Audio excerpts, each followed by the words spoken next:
Chapter 1446. In Chenzhou City, Chu Qingyan and Yun Feng sat opposite each other in the waiting room of the prefect of Chenzhou. There was another person sitting beside Yun Feng. He was wearing an official uniform. From the pattern on the uniform, one could tell that he had a powerful background. He had a fake smile on his face, but he did not hide the arrogance in his eyes. The first impression he gave was that he was not easy to get along with. Chu Qingyan had a faint smile on her face, but her eyes were as calm as water. Yun Feng awkwardly introduced the two of them. This is Li Hai, Lord Li from the capital. The previous army supervisor unfortunately passed away, so His Majesty sent Lord Li to assist. Lord Li, this is young General Chu that I mentioned to you. Thanks to young General Chu's help, our men were able to escape successfully, take back the city, and defeat the Lulan army. After Yun Feng finished his introduction, Li Hai immediately stood up with a friendly smile on his face. It turns out that this is the famous General Chu. You are really a young hero. Forgive me for not welcoming you from afar. If he really didn't go out to meet her, he wouldn't have stood up after Yun Feng finished speaking. Moreover, his words were too hypocritical. If she was a man, it would make sense. But for a woman like her, Li Hai's words were more like mocking her. But for some reason, he restrained his dislike for her and said such hypocritical words. You are too polite, Lord Li. Chu Qingyan nodded to him and then ignored him.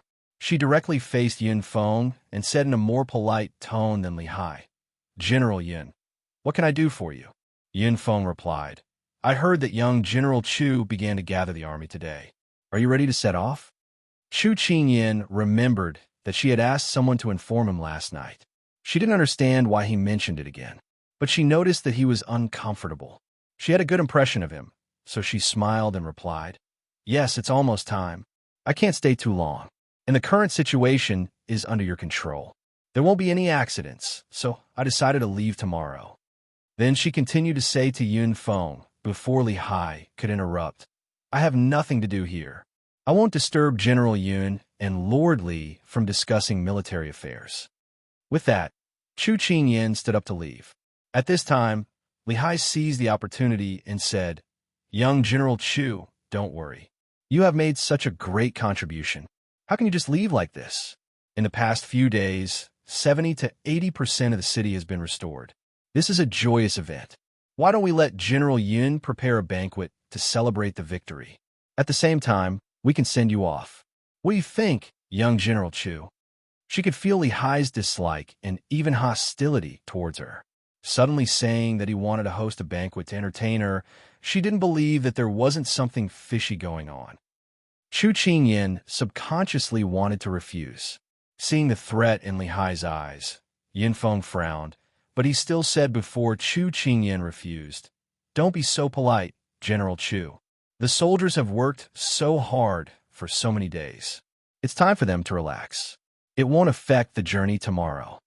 Chu Qingyan's gaze lingered on Li Hai's respectful and sincere face for a while, then turned to Yun Feng, who was rubbing his hands.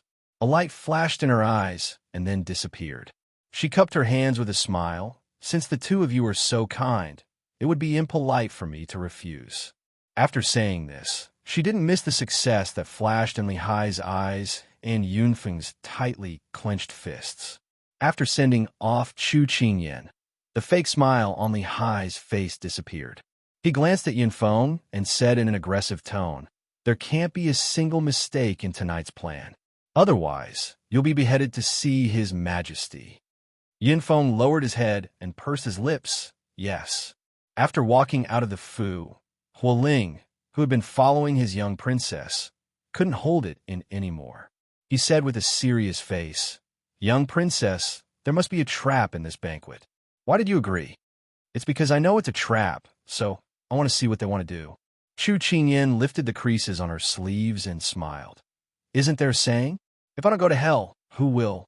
Li Hai had silently appeared here, but she hadn't received any news. This meant that someone had deliberately hidden it from her and then suggested a celebration banquet. It was to make sure she didn't have time to prepare.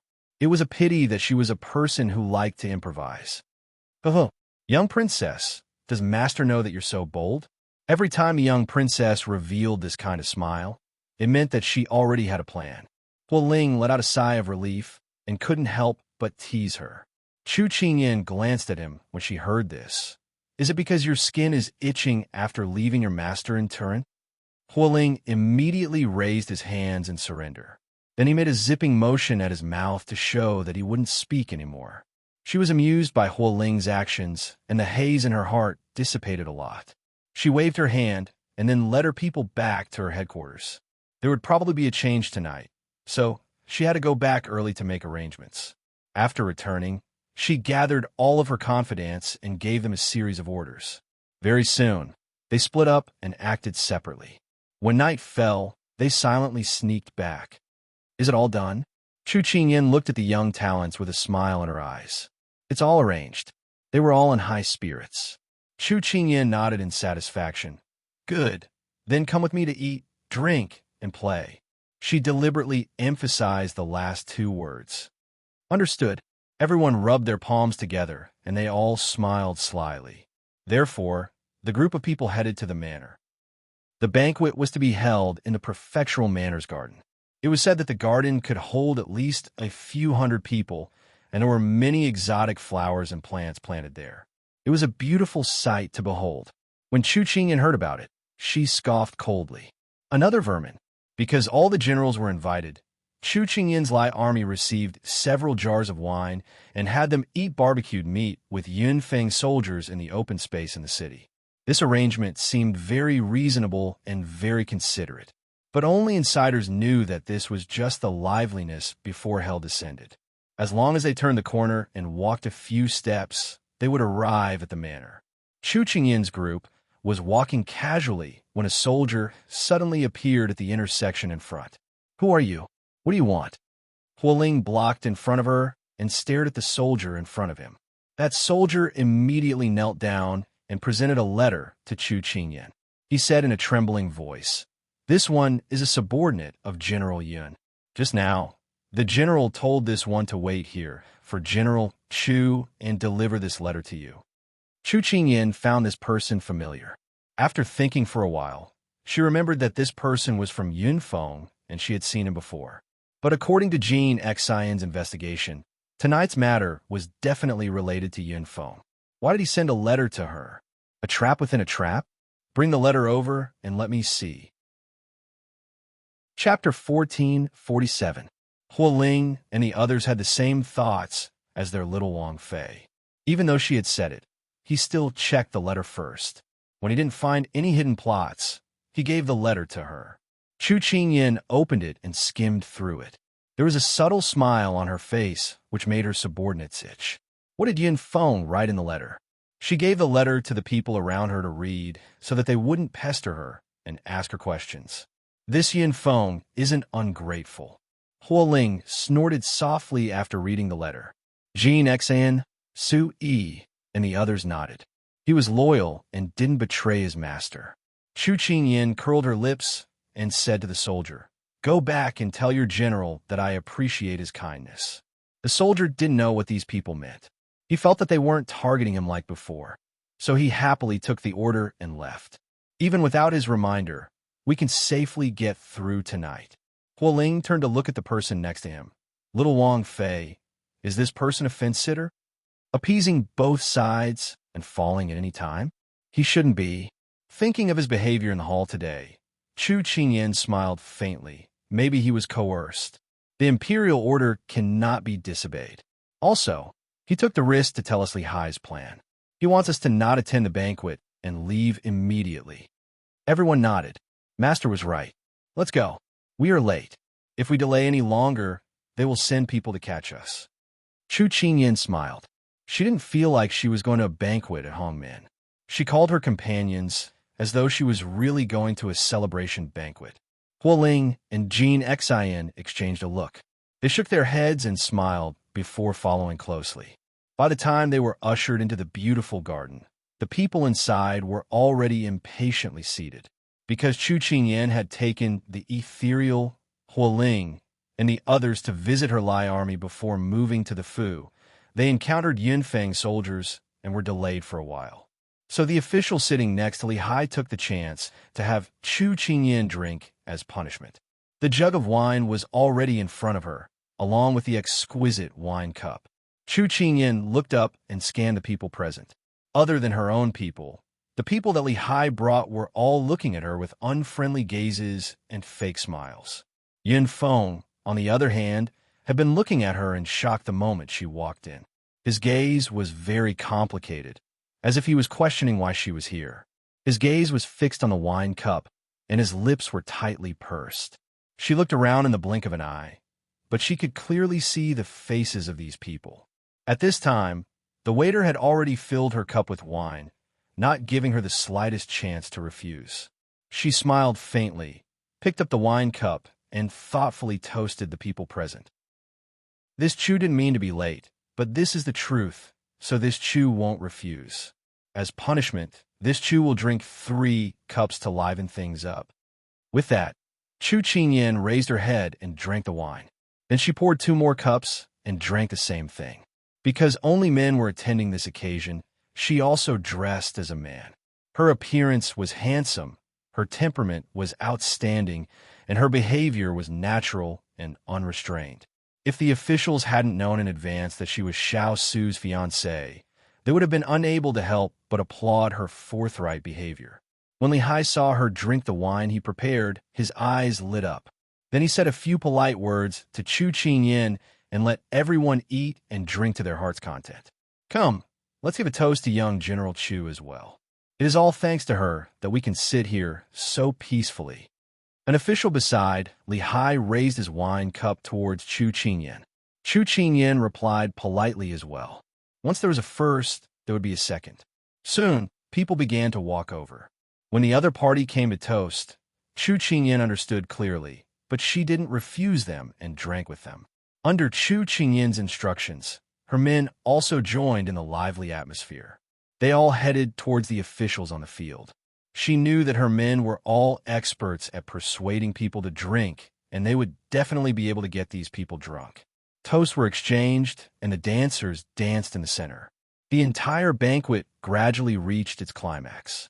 The people that came to Chu Qingyan's place to toast were all stopped by Su, Yi, and the others. Chu Qingyan held the wine cup as she leaned against the back of the chair. Her eyes looked through the cup at the people around her, cold and playful. There was a faint smile at the corner of her mouth. Those singers and dancers that didn't know what was going on couldn't help but look at her. The young master was like jade, incomparably handsome. In this group of men, he was especially bright and clear, making people's hearts beat faster. Huo Ling couldn't help shaking his head on the side. Us brothers are all handsome men, but next to little Princess Fei, we are like weeds. Su Yi smiled as he teased. If you also enjoy this treatment, you can tell Master. Maybe she will reward you with some beauties later. Huo Ling imagined the scene of being surrounded by those women and couldn't help but jerk his lips. The scene was too beautiful, and he didn't dare to look. While Fang Wuyo was fooling around, Li Hai's side was already anticipating what would happen later. Amidst the laughter, his gaze became even more disdainful. According to the plan, Chu Qingyan and the others should be drunk to the point of delirium and wouldn't notice the change in his expression. However, when Chu Qingyan raised her head, she met his gaze. Officially, you seem to have a problem with this Chu. Her voice was neither loud nor soft, but it penetrated the entire banquet. Those dancers had long been paying attention to her every move. Now that they stopped, the music stopped abruptly. Everyone's attention was drawn to the two of them. It was the first time that Li Hai had been exposed so straightforwardly. The smile on Li Hai's face disappeared, but his many years of experience in officialdom made him calm down quickly. He smiled and said, "Young General Chu, are you drunk and talking nonsense? In any case, this person would be at the mercy of others later. It was better to endure for a while." Chu Qingyan took advantage of the alcohol to say with hazy eyes, but this Chu clearly saw officially looking at this Chu with disdain just now. This Chu didn't see wrong. It was said that drunken people spoke the truth. Everyone looked at Li Hai with inquisitive gazes. How could Li Hai endure these perverted gazes? Calculating that it was about time for the poison to take effect, Li Hai didn't want to pretend anymore. He stood up and looked at Chu Qingyan with a cold smile. That's right. You're a traitor. How can you bear the burden of this celebration banquet? Aren't you thinking too highly of yourself? The fox's tail finally couldn't be hidden anymore and was about to show itself. Chu Qingyan's lips hooked in an evil smile.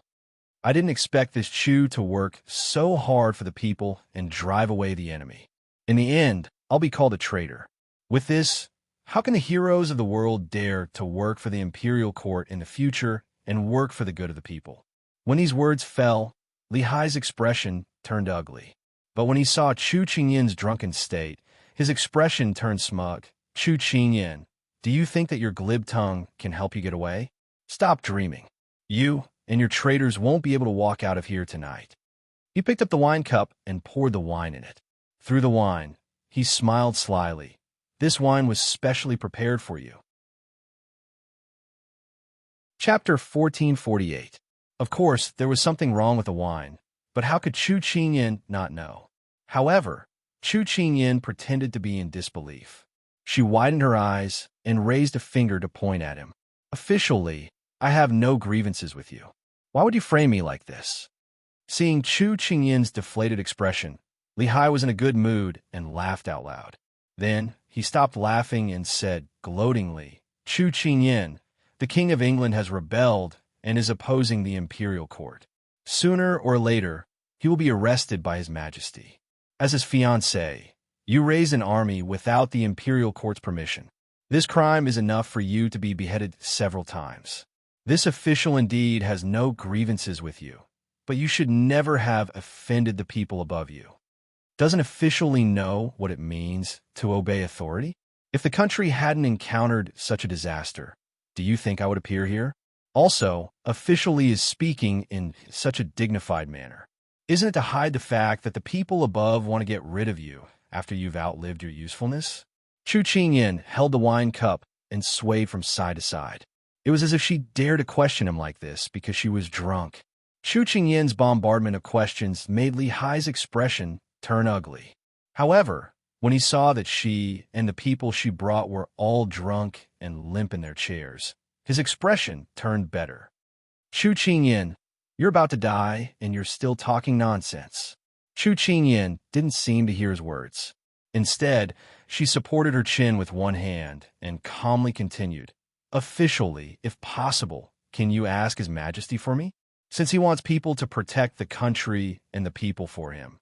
But he can't tolerate meritorious officials gaining a foothold in the country. Then what will happen to the people who are loyal to the country and love the country? Killing people after using them. Isn't this the magnanimity of a wise ruler? If this is the case, who would dare to build a career in the future? Who would dare to do their best for the people? These words were an allusion to what Li Hai was doing at this moment. The chaos in Lulan had just been quelled when Sichuan Emperor wanted to exterminate them. Not only were there people brought by Li Hai, there were also many singers and dancers invited by the people. The reason why she dragged Li Hai to say these words was not on a whim, but because she wanted to use these people to spread the word and destroy the image that Sichuan Emperor had painstakingly built. She defeated Lulan's army and took back the city. However, the people still saw that the imperial court wanted to kill her. Once the seed of doubt was planted, it would sprout and erupt one day. And she believed that the day of eruption was not far away. Only then did Li Hai notice that there were other people in the garden besides the soldiers. He was furious. He didn't expect Chu Qingyan to be able to talk so eloquently under such circumstances. She made him speechless. However, these words must not be spread out. The people in this world were most afraid of the pen of a scholar, the sword of a warrior, and the mouth of the common people. Although the common people didn't have much status, there were many of them. Once word of mouth spread, even spittle could drown people, let alone an emperor who cared so much about the voice of the common people. Thus, Li Hai immediately ordered Yunfeng, hurry up and arrest these people. If they go out and spread nonsense, we'll all have to bear the consequences. As a commander here, how could Yunfeng do anything to his own people? At this moment, Chu Qingyan lazily interjected, officially, are you angry from embarrassment? Li Hai didn't care about maintaining his composure. He angrily pointed at Chu Qingyan and said, "Don't be so smug. Tonight, I'll let you walk in and leave lying down." From the looks of it, Lord Li seems determined to win. Chu Qingyan laughed softly. "Stop talking nonsense. This official will let you." Before Li Hai could finish his words, he was stunned. Yin Feng saw that he looked like he had seen a ghost and couldn't help but look at Chu Qingyan. He saw that the person who was leaning against the chair, as if she had no bones, slowly sat up. The drunken haze in her eyes disappeared, and she was sober. There was a mocking smile at the corner of her mouth, and there was no sign of being drugged. Yin Feng was also shocked, let alone Li Hai. "What do you want me to do? What I hate the most are people who stop talking halfway and leave people hanging," Chu Qingyan said with a smile. Then, her expression changed and became as stern as a knife. "Capture these ungrateful people who are trying to play the blame game. What's going on? Weren't you poisoned? Wait, Chu Qingyan, you actually dared to murder an official of the imperial court. Guards, arrest them for this official." Li Hai pointed at her with a trembling finger, and his voice was trembling with anger. Chu Qingyan chuckled. "There is always a higher mountain. When it comes to scheming, you're not this Chu's match. So, officially, do you think you can still move?" Li Hai finally realized that he had no strength in his body and collapsed in his seat. The officials who came with him were also poisoned. He stared at her in horror. "What did you do to us?" "We are just giving you a taste of your own medicine. So officially, if you walk in the dark too much, you will meet ghosts," Chu Qingyan said with a hidden meaning in her words. Li Hai couldn't help but think of all the things he had done for His Majesty all these years, and his heart turned cold. "Impossible. We clearly saw you drink the wine, and we also took the antidote. How could it be that we were poisoned?" One of the officials cried out in shock. Chu Qingyan was too lazy to explain to them, and ethereal, who had been an invisible person, stood in the light at this time to explain his little princess consort's confusion. He had a warm smile on his face, but the words he said were shocking. "This one has already cured the poison in the wine, and at the same time added another drug. Originally, you would only feel weak after drinking it, but you took the antidote before, and it is counteracting with this drug. So, it is possible that you won't be able to move for 3 days and 3 nights. Powerful, and the others looked at Ethereal in disbelief, as well as the gorgeous woman beside him, looking like the situation was hopeless. A few white shadows appeared out of nowhere and pounced on those people. Those people were basically civil officials, and had never seen such ferocious animals before, so they all fainted at once. The people that Li Hai brought were all subdued by Chu Qingyan, and Yun Feng's people were all gathered in the center of the field. He didn't order people to attack, and Chu Qingyan also didn't order people to attack them. At this time, she was gently stroking the glutinous rice ball that was rubbing against her hand, as if she only had eyes for her pet, and Yun Feng and the others were left in the same place. "Young General Chu, how do you want to deal with this one?" Yun Feng knew that she was waiting for him to make a statement, or she wouldn't let them stay, so he could only brace himself and ask. Hearing this, Chu Qingyan moved her hand away from the glutinous rice ball's head and looked at him with a smile. "I want 3 cities under your command." This wasn't a question, but a final decision. Chapter 1449. As soon as these words came out, all the people present were shocked. Of course, Chu Qingyan's own people were not included. "General Chu, do you know what you're doing?"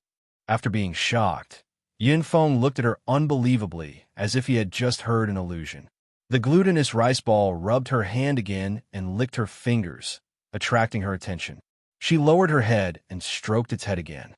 She said casually, "General Yun, I thought you had seen the situation clearly, but for the sake of your reminder, I can tell you."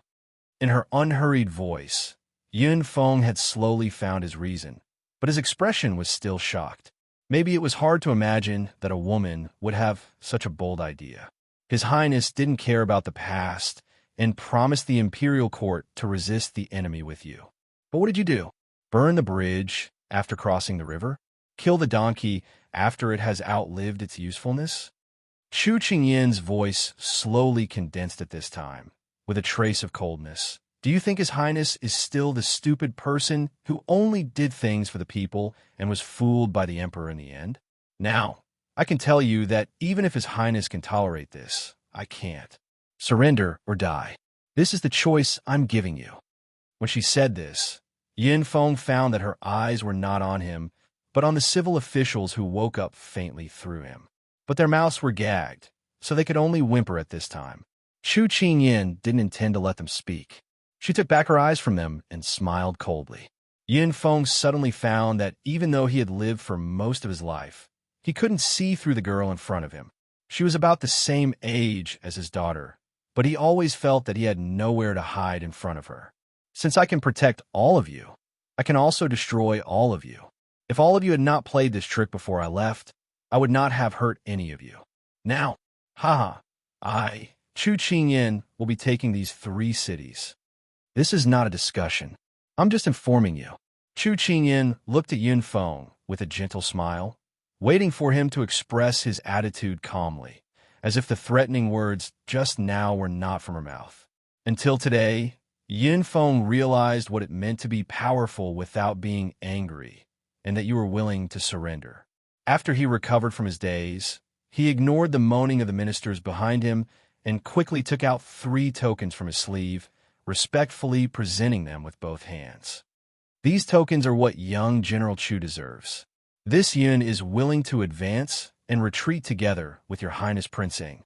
Yin Feng would hand over the tokens sooner or later, but Chu Qingyin didn't expect that he would be so straightforward. What he said, which surprised the people present. If she was not mistaken, this person was surrendering to her.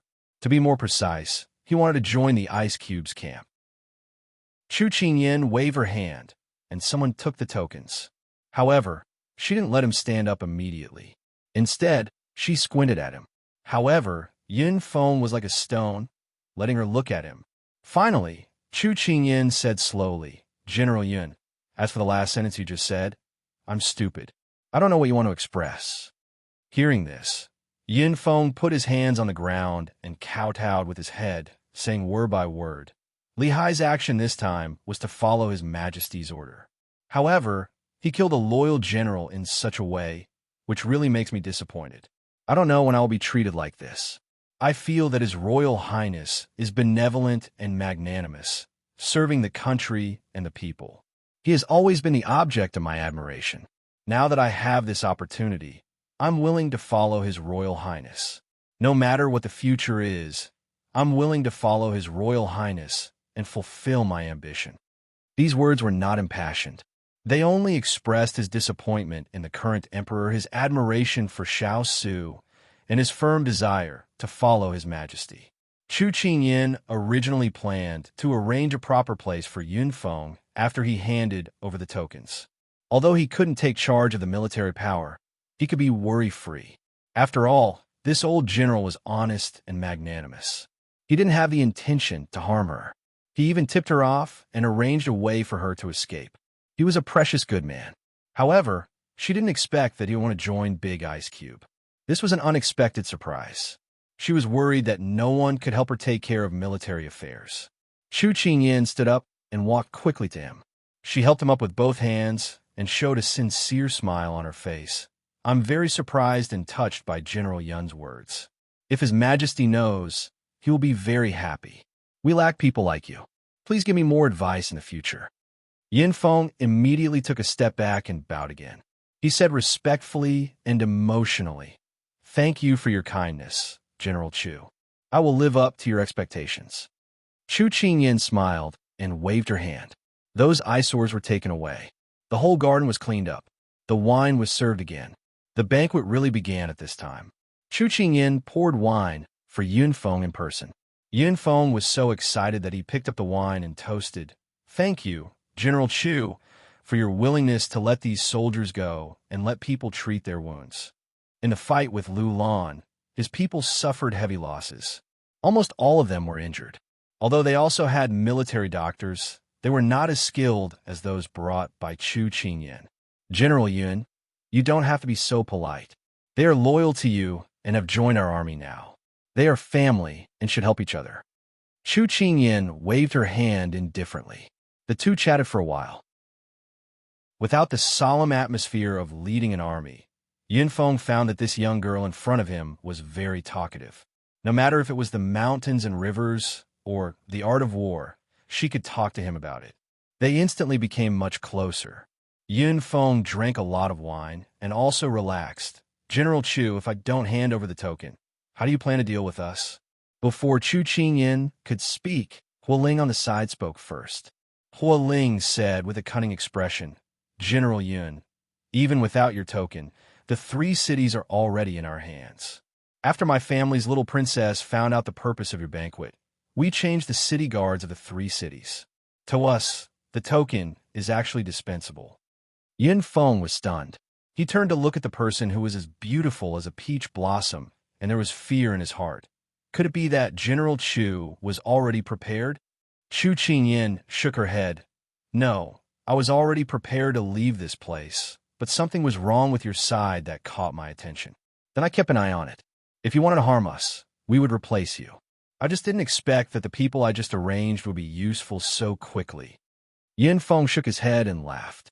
He didn't know if he should say that Li Hai and the others were too stupid or that the person in front of him was too smart. He was alert at the slightest movement. He smiled brightly. General Chu, you really are too smart. This general admits defeat. Chu Qingyin smiled and cupped her hands in return. General Yun is too serious. Come, I'll call a few people who know how to drink with you. After the laughter faded into the background, Chu Qingyin leaned against a pear tree and looked to the north. How is the big ice cube doing? Chapter 1450. After the banquet, Chu Qingyin gave him the 3 talismans again and told him to guard these cities well. When he was confused and excited, she chuckled and said, Don't use people you don't trust, and don't doubt people you use. I believe in my own vision, and I also believe in the general's character and strength. The night was melting. After watching a group of people leave the city, Yunfeng felt that the talismans were hot in his hand. It felt good to be trusted. Lu Jun, we met a talent scout that we can trust. Yunfeng's eyes were slightly wet, and he sighed with emotion to the military counselor beside him. Lu Jun nodded heavily. Few people knew that they had been suppressed by the emperor. If it were not for the fact that they really couldn't spare manpower for this war, the emperor would not send them because they had been promoted by the Luo family. They thought that they could only be hidden by the emperor for the rest of their lives, and then they would be depressed and die of old age. However, they didn't expect that the alliance of the 3 countries would attack. They were sent here, but they suffered heavy losses and were almost wiped out. The letter of reinforcement was sent out. They faintly guessed that they had been abandoned by the emperor, or the emperor took the opportunity to eradicate them. From a young age, they had been taught to be loyal to their king and to love their country. However, they did not expect that the king they were loyal to would want them dead. Just as they were about to die, Chu Qingyin saved them and treated them courteously. She gave them authority and did not suspect them at all. She did not even try to steal their credit. This made Yunfeng feel extremely flattered. Now, when Li Hai was ordered to come to eliminate Chu Qingyin, Yunfeng took his soldiers to make a choice with a clear conscience. They were an army that existed for the country and the people. As long as it was for the good of the country and the people, it didn't matter whether they were loyal to the emperor or not. Moreover, as generals, they didn't have so many twists and turns, moral and legal constraints like the civil officials. In their view, the position of the emperor should be occupied by the capable, and Xiao Su was so excellent in all aspects that people looked up to him. He couldn't be more suitable. Yes, General, we finally have the chance to see the moon. Lu Jun's tone was also excited. Since ancient times, there were many excellent horses, but talent scouts were rare. Finally, when half of their bodies were buried in the ground, they finally met one. The 2 of them stood at the top of the city gate tower. After the group of people disappeared into the horizon, they slowly walked down the stairs. Military advisor, let's let the injured soldiers rest and recuperate first. Then we'll mobilize the citizens to participate in the reconstruction of the city. The princess consort has entrusted the city to you and me. We can't let it continue to deteriorate. You're right, General. However, there's something we need to prepare in advance. I know. We need to preserve our strength.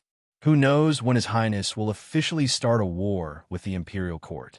At that time, we can also lend a hand. The conversation gradually faded away. The Lulan army had already become a thing of the past. A new chapter was about to begin here. Chu Qingyan naturally did not know about the conversation that night.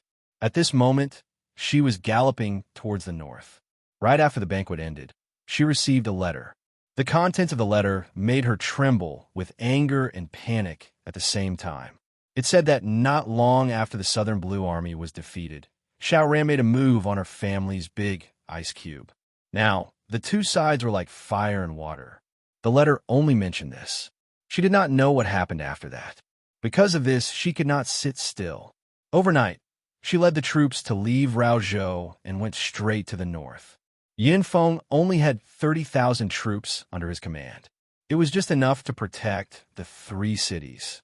Moreover, she did not plan to take away his people, although he had already expressed this intention. Now, she was leading her 2,000 fierce soldiers, howling cavalry, and beasts. Day and night, it did not stop. There were not many people and horses, so it was more convenient to hurry. Moreover, with the presence of the beasts, the demons and monsters had all retreated. However, no matter how fast they were, the 2 of them were at the front and back of the Sichuan. They would not be able to catch up in a short time. Little princess, you should rest for a while. Otherwise, your body will collapse. Ethereal could not bear to see her working so hard. She could not help but advise during a break. Jean Xn, Su Yi, and the others naturally followed her orders. In their eyes, their master was always right, and they would not have any objections. Therefore, they could only let him and Huoling advise her. Otherwise, when their master saw little princess like this, they might be thrown into the Fuli mountain range to mine. Chu Qingyan had not closed her eyes for 2 days and 2 nights, but her heart was worried. At this time, it was like a taut string, not daring to relax for even a moment. Hearing Ethereal's words, she wanted to say that she was fine. However, she saw the exhaustion on the soldiers' faces from the corner of her eyes. She suddenly realized that she had been rushing too much. She raised a hand to rub her forehead, passed down the order. Rest here tonight. Ethereal immediately nodded and then said in concern, Little princess, you have not eaten much in the past 2 days. It seems that your appetite is not good. Why don't this subordinate take your pulse and see if you are sick? Chu Qingyan frowned slightly upon hearing this. She had not eaten much in the past 2 days, but it was not that her appetite was not good. She always felt hungry, but when the food reached her mouth, she felt nauseous and wanted to vomit. She felt that it was because she was tired, so she waved her hand and said, It's fine. I think I'll be fine after a good night's rest. Ethereal thought it was true. Not having enough rest would affect one's appetite. He said with a smile, Just now, I seem to have seen Jean Xn pick a lot of fruit. The juice is sweet. It will probably be sent over later. Little princess can eat first to fill your stomach. When the meal is ready, I'll have someone bring it over. Chu Qingyan nodded with a smile. Big Ice Cube was not here. His fierce riders were almost like old nannies by her side, nagging her to eat, drink, and sleep every day. It was both funny and touching. Yet when Ethereal, Huoling, and the others came to discuss the next plan, they saw their little princess happily eating the unripe fruit. They couldn't help but look at Jean Xn at the side. The latter shrugged. Master feels that the ripe ones are not good. He prefers the unripe ones. What are you standing there for? Come and eat the fruit. It's sour and astringent, but it's good to eat. Looking at the person waving at them, Ethereal and the others inexplicably felt their teeth ache. The moonlight melted. The end of summer had passed. The autumn wind rustled and blew the leaves to the ground. That fallen leaf was caught by a beautiful hand. 2 fingers pinched the leaf. Xianmo's eyes looked silently, as though he was studying something strange. He stood there for a long time without moving. A falling leaf could tell the fall of autumn. His gaze was tinged with faint worry. If they couldn't end the battle quickly, they would have to drag it on until winter. Master, we have already found General Wu's current position. However, They are surrounded and cannot break out of the encirclement for the time being. Behind us is Xiao Ran's army and his reinforcements. They won't let us go. I'm afraid we won't be able to send reinforcements to General Wu. Turin's voice was tense. His expression was grave. Summon everyone into the tent. This prince wants to redeploy. Xiao Su released his fingers. That leaf slowly fell to the ground. It was time for a change. Chapter 1451. The generals had all gathered in the tent, but they were unable to fill the small main tent. This was because some of them had followed Wu Lin to capture the so-called remnants of the enemy and were now trapped, while the others had been killed in the breakout of Haiyu City 2 days ago. The atmosphere in the tent was very gloomy after losing brothers who had fought side by side with them.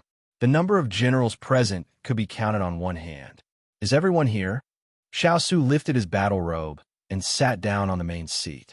He glanced at his subordinates and paused at the empty seats. A trace of pain flashed through his eyes. Turin stepped forward and replied, "Everyone is here." Xiao Su closed his eyes. When he opened them again, he had regained his clarity. He said calmly, "Tell me about the current situation." Turin nodded. "We have 20,000 men on hand. We don't know how General Wu's men are doing.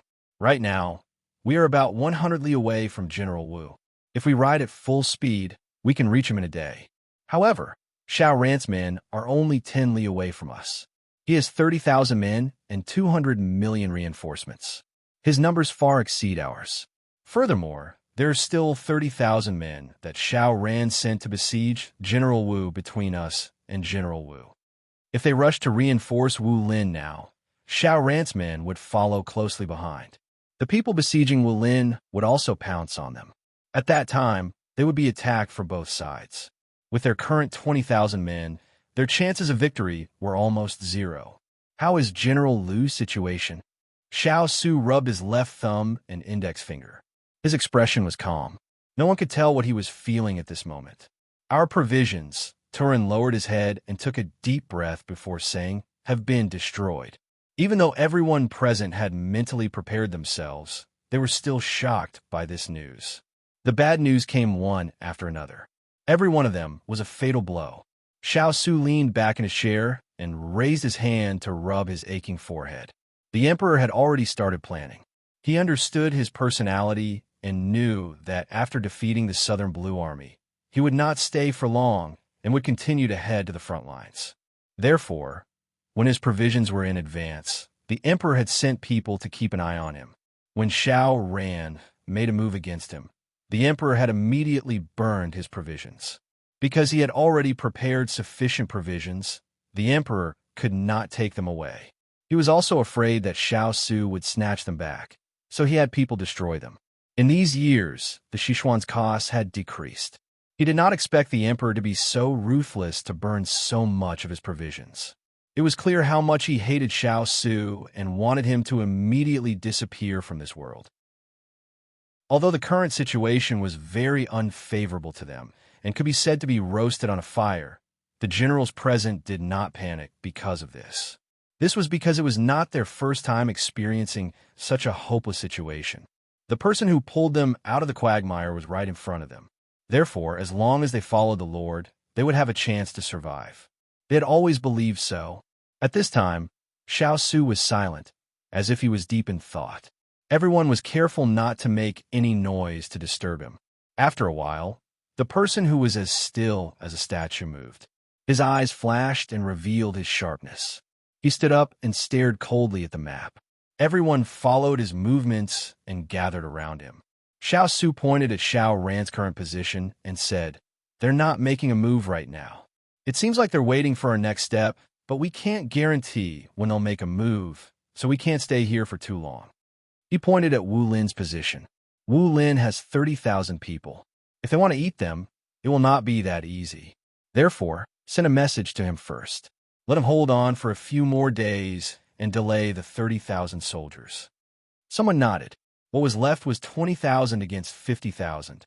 Xiao Su licked his slightly molted lips, a bloodthirsty glint in his eyes. Actually, we should not only have 20,000 men. Have someone spread the news in the wind-rising army that the emperor wants to get rid of me before the country's crisis is resolved because of this prince's achievements. I believe it will be very difficult for them to submit to the imperial court." Everyone's eyes lit up. One of them said, "Is the Lord planning to pull the Wind Rising Army back?" The Wind Rising Army was the army that Xiao Su had gathered in his name. Not long ago, Xiao Ran had taken away their military seal. They are from the common people. Back then, they were gathered in the name of the Lord. When they hear about this, they will definitely not be able to accept it. If they all come to support us, our manpower will immediately be equal to Xiao Ran's. Someone continued. Xiao Su said indifferently, "Do not incite them. Just ask if they're willing to follow this prince. Everything is voluntary." He did not want these people to turn around and blame him when the time came. "Master, leave this matter to this subordinate." Lu Wang and several fierce cavalry stepped forward to ask for orders. This recruitment and training had all been done by them. There was probably no one more suitable than them. Xiao Su nodded in agreement. "But we cannot place all our hopes on the Wind Rising Army. We need to prepare for both sides." Xiao Su paused and pointed at a place on the map. "The mountains here are steep, and there are not many trees. It can be said that one person can hold back 10,000 men. When night falls, we will take the mountain path and reach this place. At the very least, we can delay the army behind us and not fight them head-on. Then we can use the terrain to fight local battles, just like the Battle of Huling Pass." The Battle of Huling Pass? That was the battle that had made the Lord famous in the past. He had won despite being outnumbered. It was also a situation where there was a great disparity in strength between the enemy and himself. No wonder they felt that the Lord's words sounded familiar. It turned out that they had heard of it before. The morale was immediately raised. The previous dejection was swept away. Everyone was in high spirits as they waited for orders. Xiao Su looked at the people present with satisfaction. These were all old generals that had followed him for many years. They were all very capable. He gave orders one by one. Very quickly, everyone received their own orders. But this operation will definitely attract the attention of Xiao Ran and the others. Someone must lead the troops to divert their attention and allow the main force to move smoothly. Xiao Su's gaze fell on the people present. Everyone was shouldering a heavy responsibility. There was no one left to take charge of this matter. "Master, let this subordinate do this." Turin stood up and volunteered. Xiao Su shook his head without hesitation. "No, you're not familiar with this place. This trip will not bode well for you. I'm afraid you will not be able to return." Stopping Turin from speaking again, Xiao Su was thinking of a suitable candidate. This was a risky move. If one didn't know the terrain well, know how to use troops, have a strong ability to adapt, and have a strong psychological quality, it would be impossible to complete the task. Failure of the task was one thing. In the end, it was possible that the whole army would be wiped out and drag the main force down. However, there was no one in the tent who was qualified. Xiao Su thought for a moment and decided to do it himself. However, at this time, a strange yet familiar voice came from outside the tent. "Let me go." No one knew who it was outside. Everyone was surprised. On the main seat, Xiao Su's heart tightened. He looked at the curtain that was about to be lifted. Chapter 1452. That voice penetrated the curtain and made Xiao Su forget what he was doing for a moment. He just looked straight in that direction, a little surprised and a little expectant. Could that person be him? Turin stood next to the main seat and keenly felt the change in his master's mood. He looked at the curtain with confusion. Soon his eyes lit up. Could it be? The curtain was lifted by a pair of strong hands. From bottom to top, there was a pair of ordinary military boots, ordinary soldier uniform, and ordinary helmet. However, that face was not ordinary at all. My God, old Master Chu. However, what the hell was that resolute, serious, and calm look on his face? Few people present knew old Master Chu, except for Xiao Su and the others. As soon as he saw him, he didn't care that his appearance was against the rules. He turned to the person on the main seat and said, "Lord, this is the person I mentioned to you before, huh? Where's Lord? Why did he disappear in the blink of an eye?" Before Lu Weiyun could react, he heard a familiar voice. "Old Master Chu, why are you here?" Turin called a military doctor to take a look at old Master Chu's injury. Lu Weiyin turned his head and opened his eyes wide. Was this gentle and kind lord really the lord he had seen before? Wait, did he open the door in the wrong way? At this time, Tu Ling and the others had already happily welcomed Chu Li's father in, and then arranged a seat for him. Then, they pulled out a bag of candies from nowhere and stuffed it into Chu Li's father's hands. They coaxed him. "We have limited resources, so you can eat this first to satisfy your craving."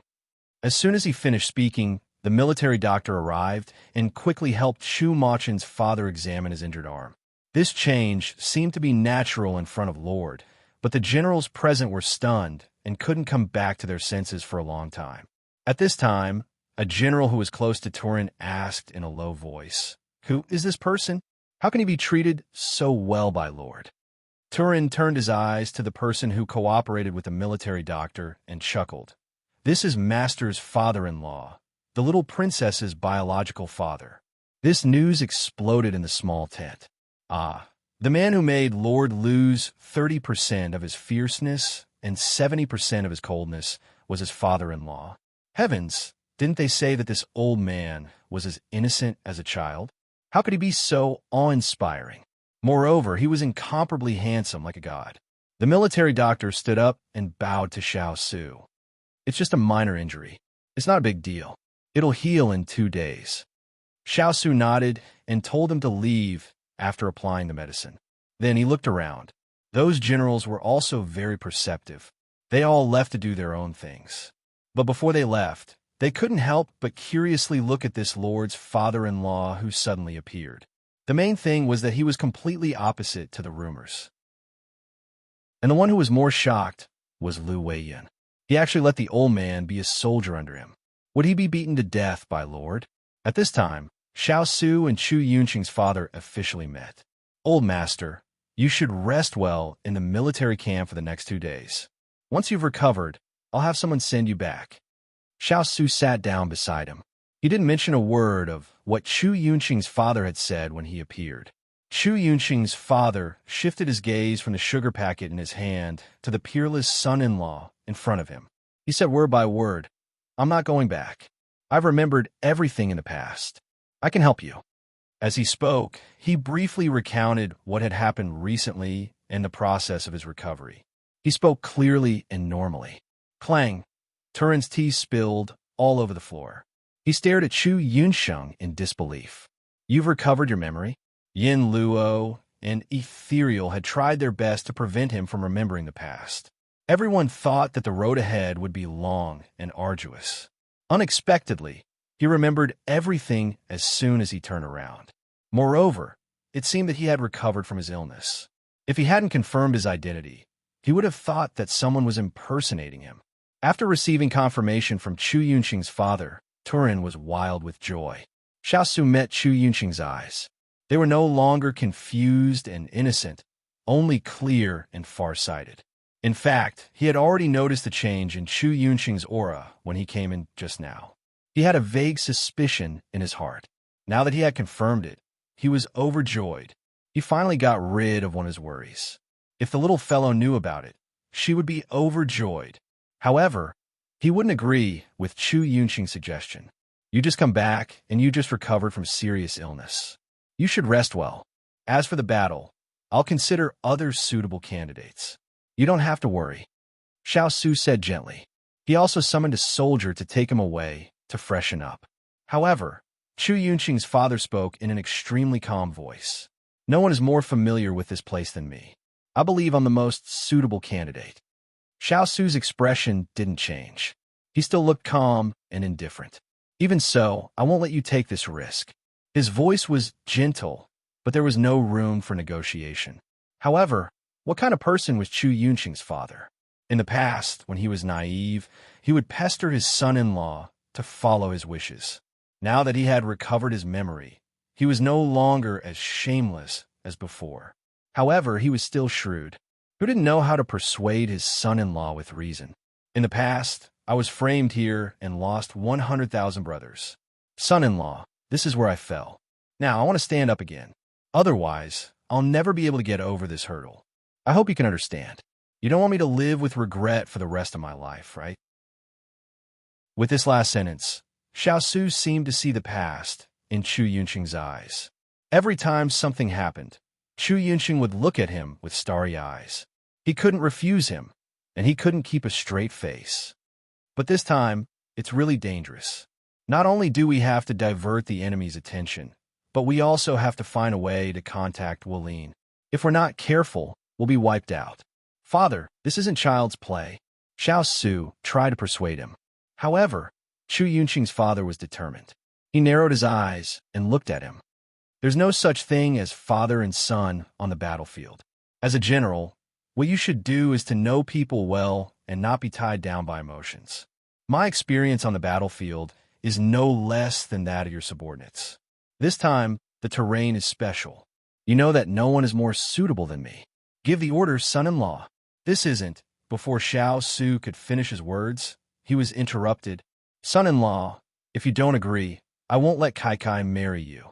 Xiao was speechless.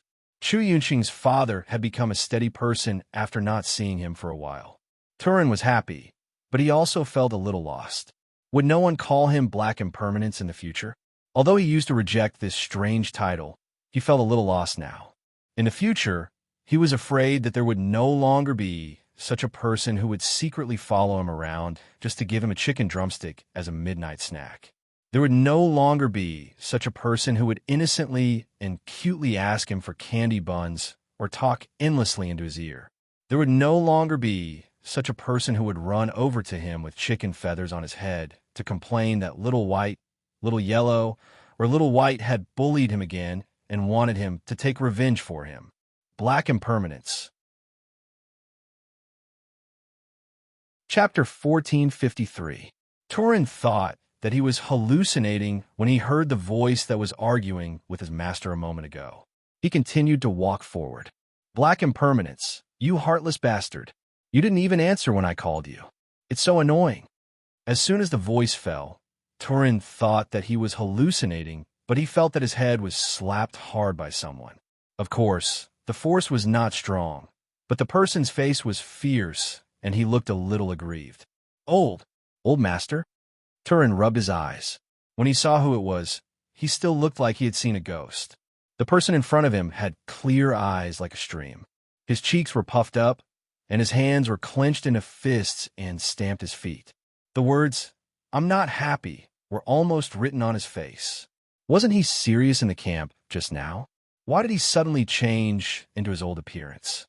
Turin thought that he must be so tired that even his eyes were hallucinating. A quarter of an hour later, two figures sat on the trunk of a tree. Black Impermanence, why does the candy taste like this? I like crispy ones.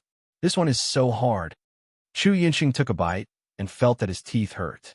He couldn't help but complain, but he still took another bite. Since he left, he hadn't eaten candy anymore. Turin couldn't tell him that this candy was prepared for him to eat on the way back when they parted. However, he suddenly had something to do that day and didn't have time to give it to him. So, he kept this candy with him. Now it was just the right time to give it to him. Old master, why are you? Turin didn't know how to describe the old man, who changed in a few minutes. Chu Yunqing's father seemed to know what he wanted to say. He chewed the candy loudly and replied with a lisp. Only in this way can my son-in-law rest assured and let me lead the army to war. Are you stupid? He added with a roll of his eyes. These words shocked Turin even more than when he saw Chu Yunqing's father just now. He was a person who could distinguish between public and private affairs. He immediately put on a straight face. Old master, this is not a game. I'm going to tell Lord that you haven't recovered your memory. Just as Turin was about to move, Chu Machin's father grabbed him and brought him to the ground. Chu Machin let go of his hand and put his hands behind his back, provoking him, want to fight. Turin did not understand why the old man had changed his style. However, he did not have time to think about it, because the fist was already in front of him. He immediately raised his hand to block it. In the main tent, Xiao frowned as he pondered.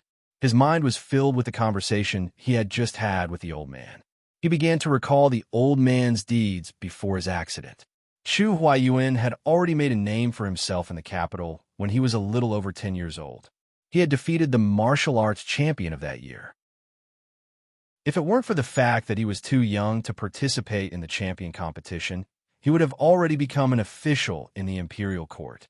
However, he had become famous at a young age, and his name had already spread to the palace. The upper echelons had some thoughts about him and planned to train him well. Perhaps he could become a pillar of the country in the future. However, what really made him known to the imperial court was that the Emperor Emeritus was attacked during his private visit to the people. Chu Huayuan, who was chasing a small thief, saved him. The Emperor Emeritus felt that he was very likable, so he sent him to the military camp to gain experience. Soon, Chu Huayuan rose to the position of a general because of his excellent performance. If it weren't for the complete defeat of the army 15 years ago, when he was sent back, he would have become even more famous. He originally thought that a bright pearl would be covered in dust. However, the affairs of the world were unpredictable. No one would have thought that Chu Huayuan, who had been a fool for more than 10 years, would return one day. Just as Xiao Su was hesitating, the curtain of the tent was lifted from the outside. The first to walk in was Chu Huayuan's father. Then, he was dragging someone in. Xiao Su raised his eyebrows. When he saw that the person being dragged in was Turin, Xiao Su couldn't help but twitch the corners of his eyes. This subordinate of his was usually the most meticulous. Now that he looked like this, it was really a bit too horrible to look at. "I'm so tired. Black impermanence, you should lose weight. You're so heavy." Chu Huayuan's father let go of his hand and swung his arm with a look of disgust. After being dragged all the way here, Turin, who had lost all face, wanted to faint. However, his master was right in front of him, so he could only struggle up and salute. However, when Turin bowed with his panda face, Xiao Su's eyes twitched again. "What's going on here?" Xiao Su looked at the two with a faint smile. Without waiting for Turin to answer, Chu Huayuan's father straightened his chest and said, "We were comparing notes.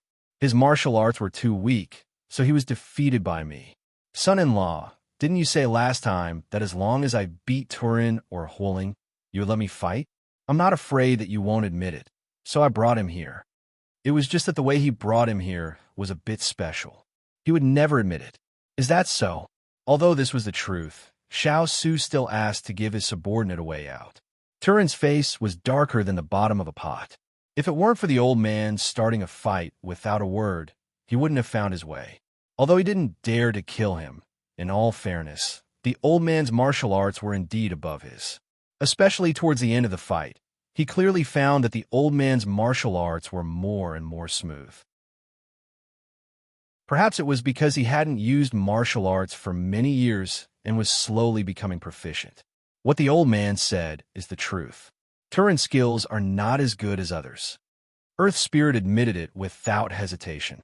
However, he still couldn't accept the fact that the old man had suddenly turned from a weak scholar into a powerful expert. "Son-in-law, did you hear that?" Turin admitted it. "So you can't go back on your words. Otherwise, you'll be a puppy. If you don't agree, I'll tell Kai that you're a person who doesn't keep his word. You can't entrust her with your life. You also know that Kai listens to me the most. If you don't curry favor with me, Chu Huayuan's father had already forgotten how cold and arrogant he was in front of his son before. But this wasn't the point. The point was, okay. In the end, Xiao Su still agreed, but not because of the old man's threat. As he said, no one was more suitable than him. He was a commander, so he couldn't be emotional. When he made this decision, Xiao Su felt that it was more difficult than the battles he fought in the past. He hoped that when the little fellow knew about this, she wouldn't be too shocked. Xiao Su looked at the man in front of him who pretended to be calm. In fact, his rolling eyes had revealed the turbulent emotions in his heart. He shook his head and laughed. Finally, he walked to the table and unfolded the map. Chu Huayuan's father instantly put away his ecstasy and turned serious. He walked to the opposite side of his son-in-law and listened carefully to his son-in-law's plan. Turin felt that he wasn't as receptive as his master. Until now, he was a little used to the old man's ability to change his face in a second. Perhaps his master had already seen through the old man's true temperament, but he didn't say it. Chapter 1454. Night had arrived. Inside the barracks, it was brightly lit. Chu Yang's father had changed into a new battle robe. It was black and shiny, making him look even more handsome. People who didn't know him nodded at him. He had the demeanor of a great general. Because of his posture and aura, the other generals all agreed with Xiao Su's deployment. They didn't doubt Chu Yang's father's ability. However, only Turin and the others knew that the old man must be irritable. As expected, Chu Yang's father was hopping mad. So many people were surrounding him. Were they admiring a monkey? Go away. The men and horses have been arranged. 5,000 soldiers and 2 days' worth of rations. This was the most Xiao Su could provide. The previous rations had been burned. The mission this time was more difficult than any of the previous battles. Chu Yang's father not only had to divert Xiao Ran's men away to buy time for Xiao Su and the others, but he also had to take the opportunity to meet Wu Lin and tell him the next part of the plan. No matter which part it was very difficult. After Xiao Su gave his instructions, Chu Yang's father couldn't wait to jump on the horse and pull the reins. He turned to his son-in-law and said, "Wait for me to come back. When I come back, I want to eat braised pork trotters, braised pork ribs, sweet and sour fish, fermented rice balls." His hearty voice gradually faded away. His deep and sonorous voice didn't have the dullness of a heavy burden. Instead, it injected vitality into the people present. Could the jumpy old man really be up to the task this time? Turin blurted out as he watched the group of people leave. Yes, the little white dragon of the battlefield lives up to his name. Xiao Su's lips curled up slightly. This wasn't blind confidence. It was his trust in the old man. A feast full of delicious food awaited his return. "Let's go too." At Xiao Su's command, the entire army set up camp. After half an incense stick's worth of time, if it weren't for the burnt firewood and the discarded pots and pans on the ground, it would be impossible to tell that a large group of people had once been stationed here. Prince Yi's mansion in the capital. Xiao Ho's eyes flashed as he held the letter that had just been delivered by the messenger eagle. "Is there something that His Highness Prince Ying needs our help with?" Lin Jiangdong came in and saw His Highness holding the letter in deep thought. He could not help but ask. Xiao Ho placed the letter on the table with a solemn expression. Imperial Brother is now under attack from both sides and is lacking in manpower. As for this prince's men, they are all on the front lines against Junlan. They can't be of much help, but they can still help without resorting to force. Lin Jiangdong immediately said, "Lord, please instruct me." With one hand behind his back, Xiao Ho chuckled. Imperial Father made a move against Imperial Brother. That was an extremely stupid move. I wonder how he managed to sit on the throne for so many years. However, this also provides us with a handle. Have people spread this matter to the tea houses, gambling houses, brothels, and other places where news spreads the fastest. I believe that many people will like to hear the story of the emperor killing the loyal and good when the country is in danger and ignoring the safety of the common people. Lin Jiangdong's eyes lit up when he heard this. Xiao Ho turned sideways to look at the garden full of flowers and trees, a mysterious smile on his lips. Imperial Brother said in the letter that we can draw in the net. They had schemed for so long and could finally draw in the net. It was really exciting. Yes, this one will instruct people to do so. Lin Jiangdong was very efficient. After the time it took for a stick of incense to burn, he came back. However, when he came back, his prince was still in the same position as when he left. He felt that his prince's mood was a little strange today, but as a subordinate, it was not good for him to ask. "Sir, how is the battle with Junlan?" Xiao Ho turned around and asked with a faint smile. Ever since he handed over the army to his imperial brother, he hadn't asked about it. So without that layer of contact, he didn't know much about the Western front line. "I heard that the battle wasn't very smooth at the beginning, but after they familiarized themselves with the terrain and fought with the enemy's generals a few times, they became familiar with the enemy's strategic deployment. They didn't lose anymore." Lin Jiangdong couldn't help but smile. "Lord, the people that you personally trained naturally won't be bad. In addition to the generals sent by the King of England, once the adjustment period is over, the Junlan army won't be a problem." Xiao Ho nodded. He naturally didn't have to worry about his imperial brother's people, and the army that he trained wouldn't be too bad. He said without hesitation, "Send a letter to Lin Ming. Tell him that as long as he takes back the cities from Lulan, he must take them all. Don't spit them out to the imperial court. When the time is right, take down the people sent by the imperial court for me." In the letter, his imperial brother said that he might not be able to pay attention to the battle in the west for a while, and he hoped that Lin Ming could replace him for a while. Lin Jiangdong was stunned, but quickly agreed. This order was expected and reasonable, but he didn't expect it to come back so quickly. It must be because the Sichuan emperor suddenly attacked the king of England. Thinking of this, Lin Jiangdong faintly thought in his heart. The alliance of the three countries hadn't been completely resolved, but the internal strife had already started. But this could only be blamed on the Sichuan emperor. Lin Jiangdong accepted the order without hesitation and left. His distant gaze fell on the trees in the courtyard through the window. His slender fingers caressed the windowsill lightly, and his thoughts were somewhat scattered. In the past few months, his sleep had been getting worse and worse, to the point where he couldn't sleep at night. If Uncle Wang hadn't sent him a few bottles of calming wine, he might not have been able to hold on. In the years when his imperial mother passed away, he also suffered from this condition, but it wasn't as serious as it was recently. Last night, he relied on the wine to sleep, but he had a dream. And the person he dreamed of was someone he didn't dare to think of. She was lying quietly on an unfamiliar bed, her face peaceful and rosy, as if she was just sleeping. He suppressed the excitement in his heart and sat by her bedside, not daring to reach out to touch her, for fear that she would disappear. Her light breathing and serene sleeping face made his heart calm down. At this time, he finally noticed where she was. Although it wasn't as luxurious as the prince's estate, it had everything that should be there, giving people a sense of security. There was even a faint medicinal fragrance in the air. Only then did he reach out to wrap his hand around her soft and boneless little hand, softly whispering, "Little rascal, I missed you so much."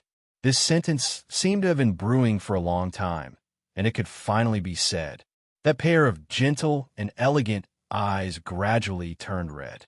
"Exquisite Dyson Hondo, do you know how much I miss you to the bone?" The person on the bed was still sleeping quietly, but he didn't seem to get tired of looking at her 100 times as he caressed her face again and again, unwilling to wake her up. He was afraid that he would wake up from this dream. Somehow he fell asleep. "Xiao Ho, live on. Wait for me. Live well, we still have." When he woke up, he was still in his room. There was no medicinal fragrance, and there was no little rascal. "What do we still have?" "Little rascal, I already have nothing."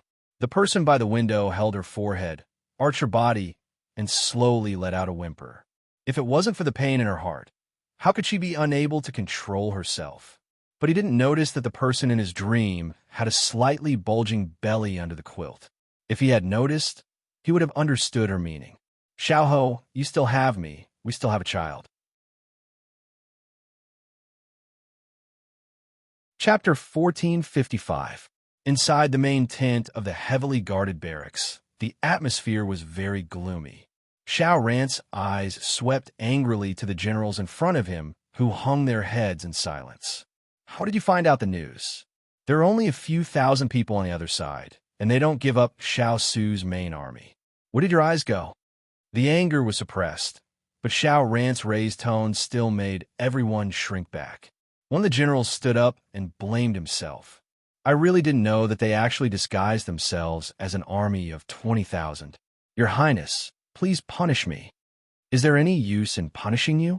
People have already clamored under our eyes. Xiao Su has also disappeared with the main army. Do you think that now is the time to use people, so you are fearless? You can't even do such a small thing as keeping an eye on people. What's the use of keeping you?" Xiao Ran stared at these people. Why are the people from his mother's family a bunch of trash? Not only are they incompetent, but they're also a hindrance. Yanshi on the side knew the reason for his anger. The battlefield changed rapidly. Once the traces of the opponent were lost, it would be difficult to guard against. Moreover, the enemy was outnumbered, but someone took advantage of such a big loophole. If word got out, How could His Highness stand in the three armies? How could he establish military prestige? Xiao Su's reputation was already great.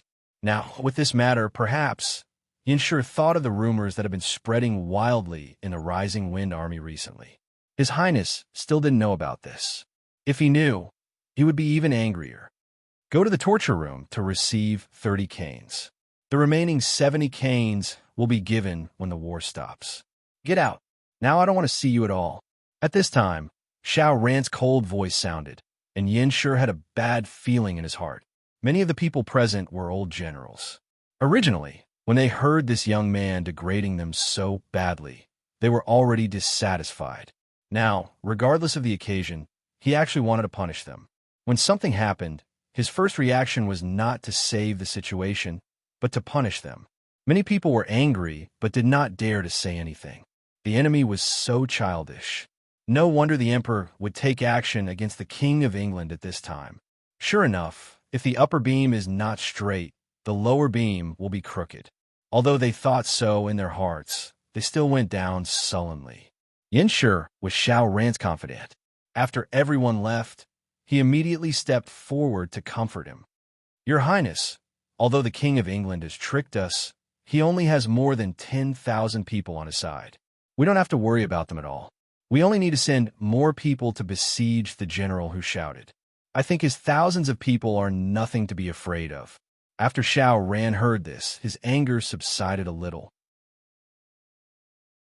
He thought about how he had just punished the general because of his emotions. He felt a little regretful in his heart, but he didn't show it on his face. So you mean to say that this Highness made a big fuss over nothing? Although the young man in front of him was not yet 20 years old, and he had followed him for a long time, Yinshe still felt that this prince was not as gentle as before. He had become a little moody, and sometimes he could not figure him out. At this time, he carefully said, "This general does not mean that. I just feel that at this juncture, it is not good." Xiao Ran also reacted, but how could he take back what he had said? He did not want to be known as a person who changed his mind constantly. Yinshe sensed his mood at this time from his silence, and immediately said, "In fact, your Highness does not have to blame yourself. They were not wronged to be punished. Moreover, 30 beatings is nothing to a military officer. Your Highness can rest assured." Xiao Ran thought so his mood improved a little. However, this was not the case. For a civil official, being reprimanded by the king was a loss of face. For a military officer, being punished by his superior was a loss of face. Xiao Ran's impetuousness for a while made many of his generals very dissatisfied, and this dissatisfaction would grow with the passage of time. "Then, your Highness, what should we do next?" Yinshe asked. "Catch the one who shouted, and see if we can pry Xiao Su's whereabouts from his mouth." Xiao Ran said sinisterly. Yinshe thought that this was the only way. Even if we can't pry it out, it doesn't matter. With him around, Xiao Su will not continue to hide. Father Chu sneezed and then rubbed his nose, his heart full of resentment. Who was speaking ill of him behind his back? How dare they? "General Chu, our trap has been set." A voice sounded from beside his ear. The person who spoke was the young man who had been beside Father Chu. "I'm not deaf. Why are you shouting so loudly? You scared me to death." Father Chu covered his little heart and glared at him fiercely. The young man felt wronged. "I'm just happy. A few thousand of us fooled tens of thousands of them. If this kind of result were spread, our names would be resounding." Father Chu touched his chin, feeling that he liked to hear these words. "Come, little ears, praise us more." The young man's smile froze on his face. He wanted to throw his weapon in anger. He already said that he was not called little ears. His ears were just a little smaller. Now that his brothers had been infected by the general, he felt so wronged. Little Ears sighed, but soon he was dancing with joy again. "Not only did we successfully attract most of their forces, we even covered the direction of the main army. I heard that they still don't know that Lord and the rest are here. General, the formation you arranged yesterday was amazing." Who didn't like to hear praise? And it was all true. Father Chu was very pleased, his heart rippling, but he put on a serious face and raised his hand to knock Little Ears. Don't be arrogant in victory, and don't be discouraged in defeat, okay? Don't be cocky just because of a small victory in front of you. Be like me, calm down. Little Ear's mouth twitched. Who was the one who wanted to hear praise just now? Who was it? If you don't stand up, I promise I won't beat you to death. Even though he was mad inside, he still put on an obedient face and replied, Got it. Good that you know. Let's go. Their men are almost here. It seems that they can't wait to experience the obstacles I set for them. Father Chu chuckled, then led his men up the mountain. Not long after, the men who were ordered to capture Father Chu appeared at the foot of the mountain. Because the entrance was not big, only 20 to 30 people could enter in a row. When the people in front of them entered the first valley, the soldiers stepped down and pulled on the ropes buried in the ground. The soldiers in front of them were instantly tripped and fell like dominoes. At the same time, a neat row of arrows appeared above the valley and shot at the people below without warning.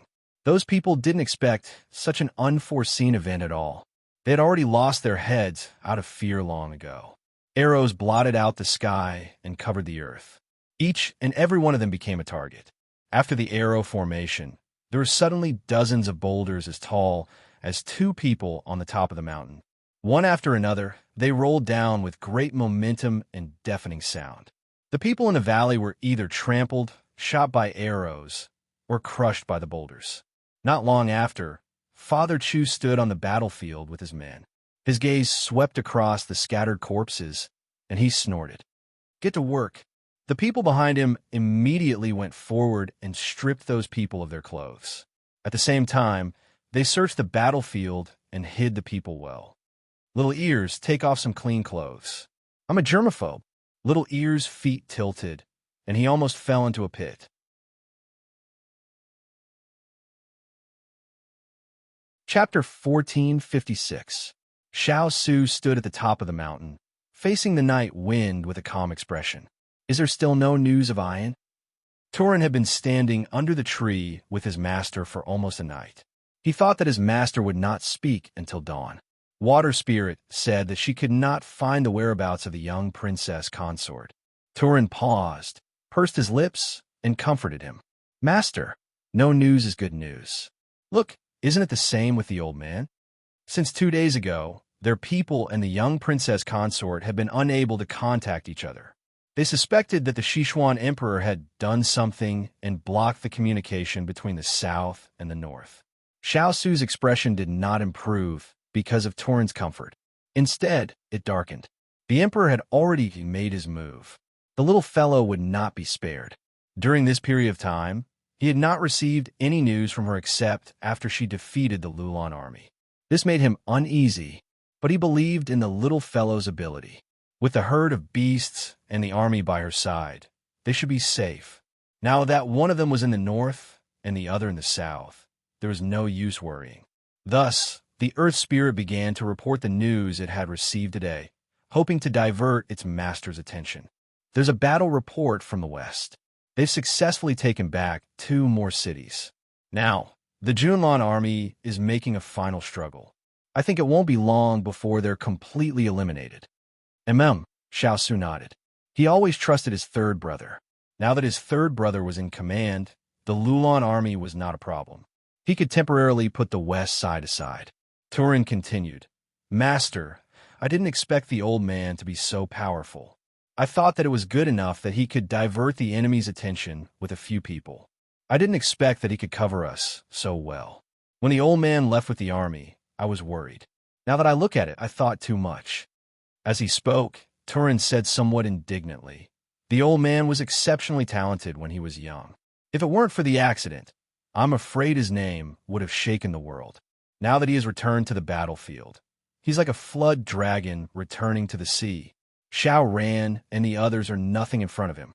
Xiao Su chuckled. Everything in life has its own reason. Grasp the present. Turin nodded. Master is right. That's what Ian said. All right, let everyone rest for another 2 hours before we begin the operation. We can't let the old man tire himself out. When Xiao Su saw the fireworks in the air, the corners of his mouth curled up and his eyes sparkled. Turin also saw the flashing fireworks. It was the exclusive method of the fierce, valiant cavalry. He was excited. He did not expect the old man to succeed so quickly. He did not dare to delay any longer, and immediately turned to pass down the order. The sky before dawn was always incomparably dark. Xiao Su held a faint smile. It had been a long time since he fought such a battle. It made his blood boil. He hoped that before dawn, Xiao Ran would still be able to sit still. When he received the news of the thousands of people suddenly disappearing, Xiao Ran's face was so dark that it could drip water. You mean those people disappeared from the face of the earth? He gritted his teeth and said word by word, his gaze seemingly wanting to pierce through the messenger in front of him. The messenger's shoulders trembled, his head almost touching the ground. Yes, when our people rushed over, there were no traces of the other party. We don't know where they went either. Furthermore, there was a recent autumn rain, and all traces on the ground were wiped away. This general could only send people to search around the valley. Xiao Ran was so angry that he laughed.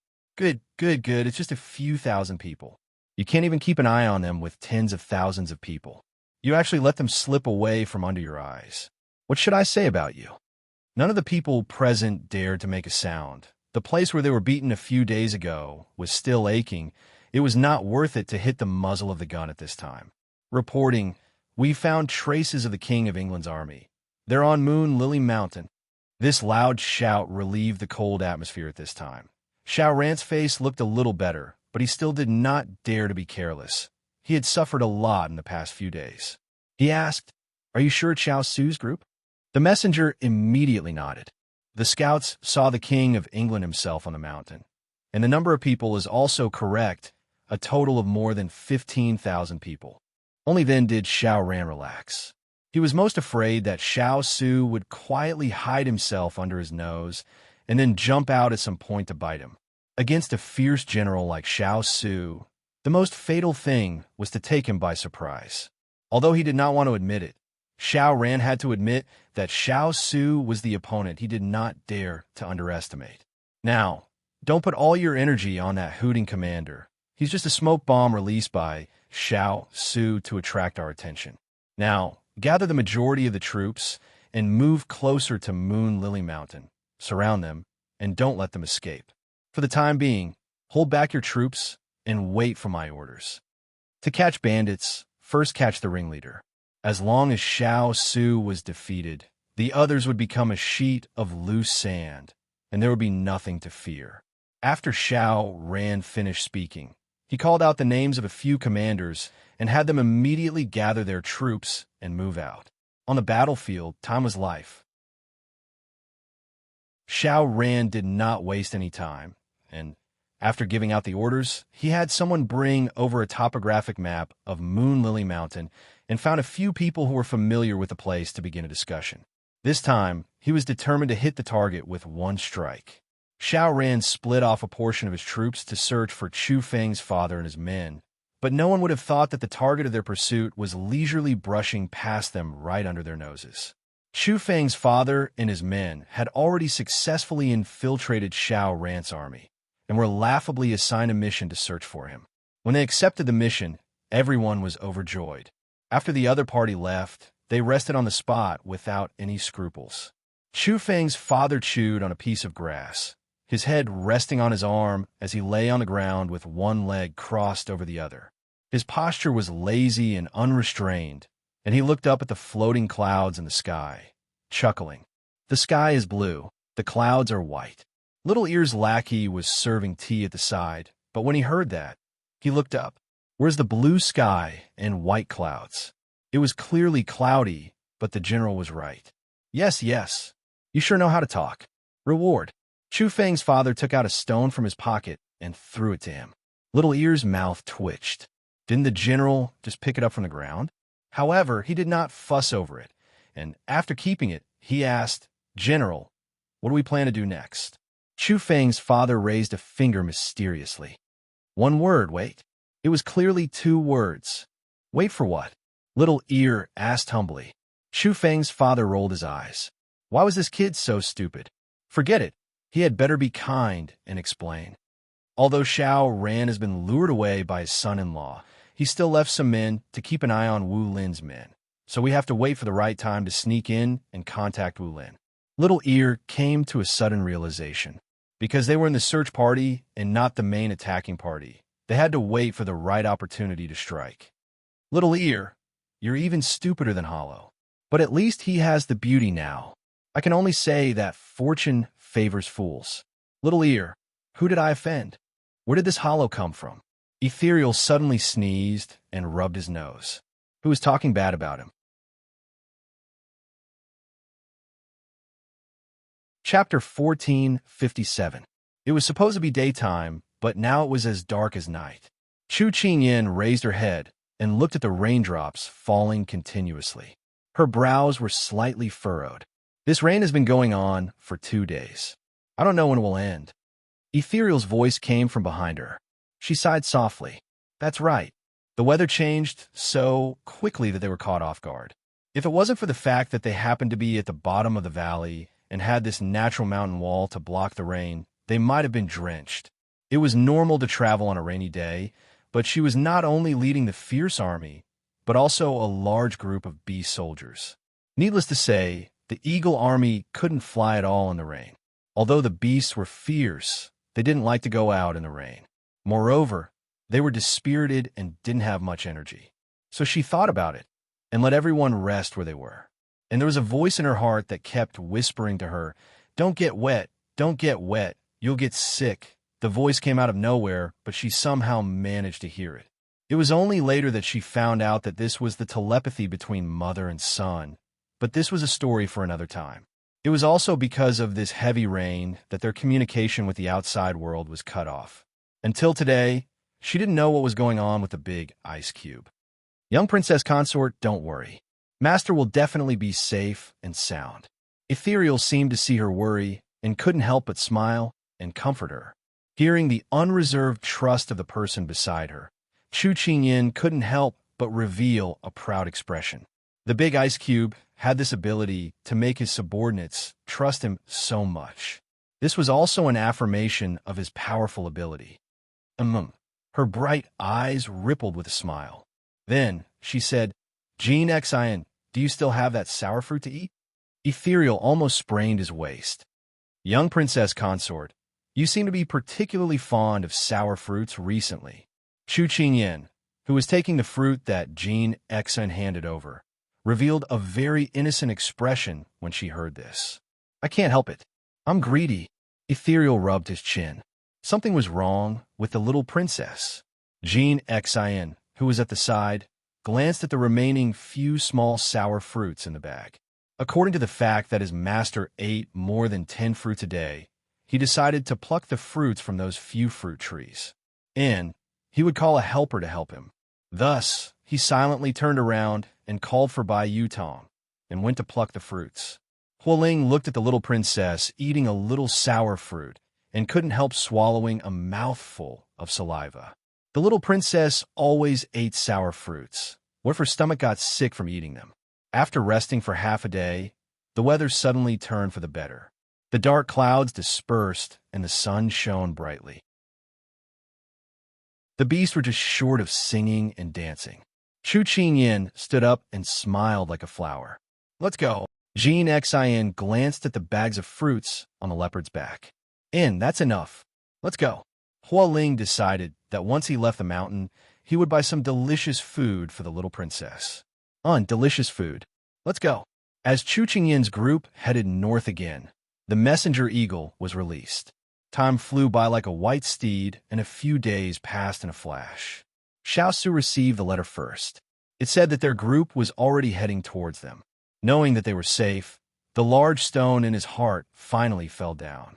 This subordinate said that the little princess must have been delayed by something.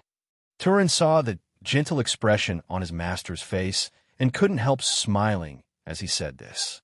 As soon as his words fell, the sounds of fighting came from the foot of the mountain again. Turin instantly frowned. Master, they're starting to attack again. In the past few days, it was like Xiao Rant's army had eaten explosives, continuously launching fierce attacks at them. Fortunately, his master had already made arrangements and played those people in circles. It was also thanks to the terrain here that one man could hold back 10,000. Even if the other side had several times more people than them, they didn't have much of an advantage. However, they wouldn't be able to last more than a few days. Just like his master said, although they had been playing hide and seek with the other side, once the other side figured out their tactics, they would quickly counterattack. In the end, it would become a battle of manpower. And in terms of manpower, there was a huge disparity. But this wasn't the most fatal thing. The most important thing was that their provisions were almost exhausted. Master, do you think the old master will be able to successfully bring the people back? Turin was a little worried. When this plan was carried out, the most crucial step was the old master. If the old master couldn't bring Wu Lin and the others back, then they could only be trapped on this mountain. They should have encountered some trouble. Xiao Su calculated the time and said, without a change in expression, pass down the order. Hold on for a few more days. The more critical the situation was, the more it was when the morale of the army couldn't be faulty. Yet Xiao Su was as calm and composed as before, without the slightest trace of panic. This undoubtedly allowed everyone to drink a bowl of calming water, and they continued to fight without retreating. Flint and stone collided, swords and sabers clashed, and the battle cries were about to break through the sky. The heat waves were rolling, shaking the whole world. In this cool autumn season, one could feel the heat from afar. Xiao Ran stood on the top of the mountain, opposite to where Xiao Su was. It was just that they were separated by the whole battlefield. Although he couldn't take down the mountain on the opposite side, he believed that he could afford to waste time, but Xiao Su and the others couldn't afford to waste time. There was nothing edible on that mountain, and their provisions were also destroyed. As long as they dragged on for a few more days, they wouldn't be able to hold on. Just as Xiao Ran calculated the time and revealed a confident smile, his gaze froze as a black shadow suddenly appeared at the end of the horizon. That was Chu Qingyan led the Lai army, the beast herd, and the eagle soldiers quickly on the road. Because they were riding on the backs of the beast herd, they took the shortcut. This time, the shortcut was very difficult to travel by human strength. It was rugged with rocks and waterfalls, but these wolves, jackals, tigers, and leopards were all experts at climbing and jumping. It was easy for them to carry people, so they easily completed a journey that would have taken half a month in a few days. When Xiao Su received the letter and thought that they were still thousands of li away, they had already reached the north. But because they hadn't received any news from Xiao Su, Chu Qingyan and the others didn't know the exact location of the army and could only look as they walked. At this time, Fong Lu's sharp eyes pointed in a direction and exclaimed, "Little Wang Fei, look over there, there seems to be black smoke." In the distance, there was black smoke. In this broad daylight, if one didn't look carefully, it was hard to see clearly. "Let's go and see." Chu Qingyan stroked the piebald tiger under her. Her expression suddenly became serious as she said without delay, "To be able to see the smoke from so far away, it probably wasn't as simple as the smoke from a farmer's kitchen." Based on her experience, Chu Qingyan faintly felt that the smoke should have been produced by fighting. Thus, the group of people rushed in that direction in an imposing manner. As they got closer, Chu Qingyan felt her heart suddenly beat faster. She couldn't help but narrow her eyes. On the top of the mountain, Xiao Su suddenly raised a hand to cover his chest. As if he sensed something, he looked into the distance. Chapter 1458. In the distance, a large and densely packed black shadow moved over quickly like the wind. When they gradually approached, they heard many people gasping. "Oh my God, are my eyes playing tricks on me? Isn't that a lion? I must be dreaming." A group of wild beasts. Run. When Xiao Ran's attacking army saw this scene, fear dominated their rationality and they wanted to retreat. "What are you panicking for? It's just a group of beasts. What's there to be afraid of? Pick up your weapons. If you kill one, you'll be rewarded with silver. If you kill 10, you'll be promoted." Xiao Ran's voice rose from the ground, powerful and resonant. Those people who were retreating immediately stopped in their tracks, held their spears and weapons, and roared as they rushed towards the group of wild beasts. In this lifetime, joining the army to fight Wasn't it all to make a living and then stand out? Now that such a chance was in front of them, they had to fight even if they had to risk their lives. What if they succeeded? Xiao Ran heaved a sigh of relief when he saw that the army had stabilized and was even more motivated than before. Wiping the sweat off his forehead, he turned his gaze back to the battlefield, intentionally or unintentionally searching for that figure. In the dark smoke, that crimson red became the most eye-catching scenery in the world. Water spirits' eyes, flawless jade skin, and all the beauty that belonged to women were covered up by the red battle robe. There were clearly thousands of people between the two of them, but she seemed to be right in front of him. However, no matter what his intentions were, she would never have him in her eyes. Xiao Ran gripped the reins tightly and wished he could grab her in front of him and question her fiercely. Did she have a heart? Why couldn't she give him a chance? Just as Xiao Ran was struggling in his heart, Chu Qingyan had already arrived at the bottom of the valley with her men. When she saw Xiao Su's military flag and this familiar tactic, she did not need to guess to know who was leading the troops, other than her big ice cube. Who else could fight well in such a disadvantageous situation where they were outnumbered? She curled her lips and her heart surged. She shouted, "Let's go up the mountain." To her, Xiao Ran's army was not important at all. She only wanted to see the person she had been thinking about. "Let's go, piebald tiger." She bent down and stroked her mount's head with a gentle smile. As if it could feel her excitement and joy, the piebald tiger roared at the sky and then ran up the mountain. Jin Xian, Huoling, and the others looked at each other and smiled. They immediately followed.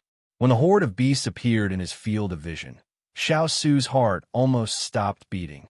There was nothing more exciting in this world than seeing someone who was thousands of miles away suddenly appear in front of you.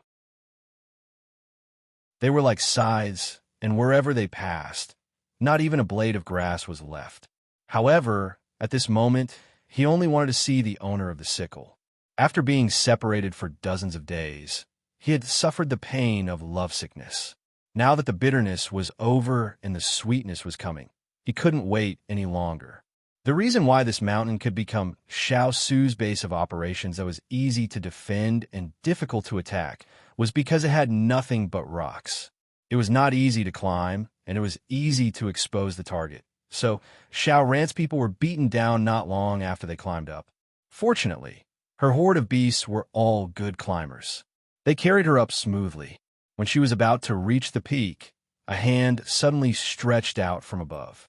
It was white and slender with distinct joints. The palm was facing her.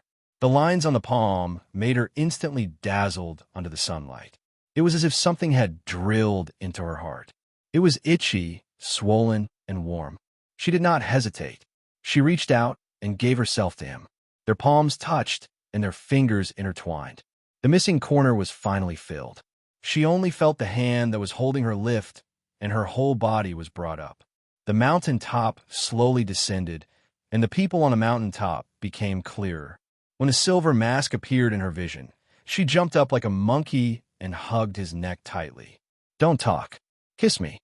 When she pounced over, he had already raised his hand to support her.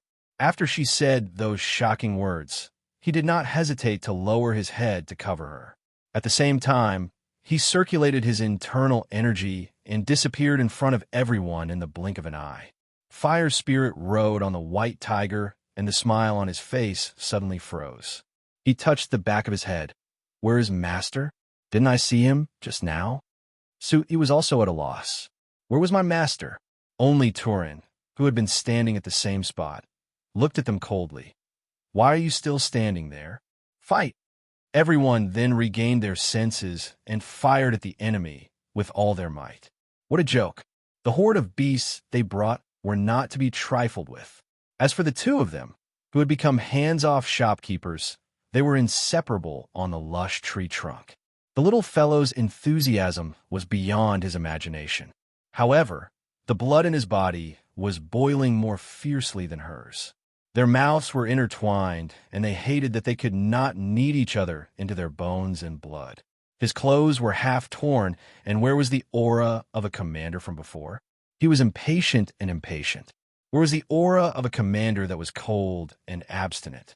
Chu Qingyan sat in his embrace and hugged his neck. She was like a fish that lacked water as she took in large breaths of air. Xiao Su hugged her waist and buried his face in her shoulder, breathing in the fragrance of her hair. Only now did he believe that the little fellow had finally returned to his side. She originally thought that the big ice cube would eat her up here. Although the situation was a bit special, she did not mind. The joy of reuniting covered all the shyness. However, at the crucial moment, he stopped, which made her a bit confused. "What is it?" she asked shyly. "There is no water here." It was not easy to clean it for her. Moreover, she was already too tired from rushing over. He could not only take care of himself. When Xiao Su said this, how could she not understand what he meant? She instantly blushed and raised her hand to hit his chest. Then, she blushed and let him help her tidy up her clothes. It was easy to take off clothes, but difficult to put them on, especially at this kind of time when absence made the heart grow fonder. God knew how much self-control he used to restrain himself. In the end, he was sweating all over because of the heat. He could only use words to distract himself. "Why are you here so soon? Did anything happen in the south?" From Xiao Ran's sudden attack, he faintly guessed that she would not be safe there. However, the situation was too tense, and he suddenly lost news of her. Chu Qingyan immediately recounted everything that had happened to them in detail. She mentioned how Yun Peak had submitted to them and how they had successfully reclaimed the 3 cities. Xiao Su listened to her, and his eyes shone. When she finished, he leaned over and gave her a deep kiss. He did not let go of her until she was out of breath. He caressed her face and laughed wildly. "You are indeed my person." She snorted and reached out to pull him into her embrace. She straightened her waist and bit his lips. Then, she licked the corner of her mouth and said brightly, "You are also my person." The way that nimble little tongue licked her lips was as seductive as a peach.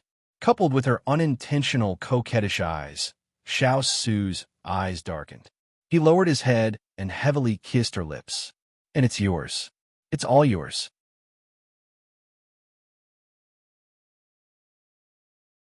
Chapter 1459. The sky was clean, and the breeze was gentle, bringing with it the refreshing charm of autumn. Some of the piebald tigers were circling around under the trees, while others were lying on the ground, looking like they were standing guard. If anyone dared to approach, they would slap them.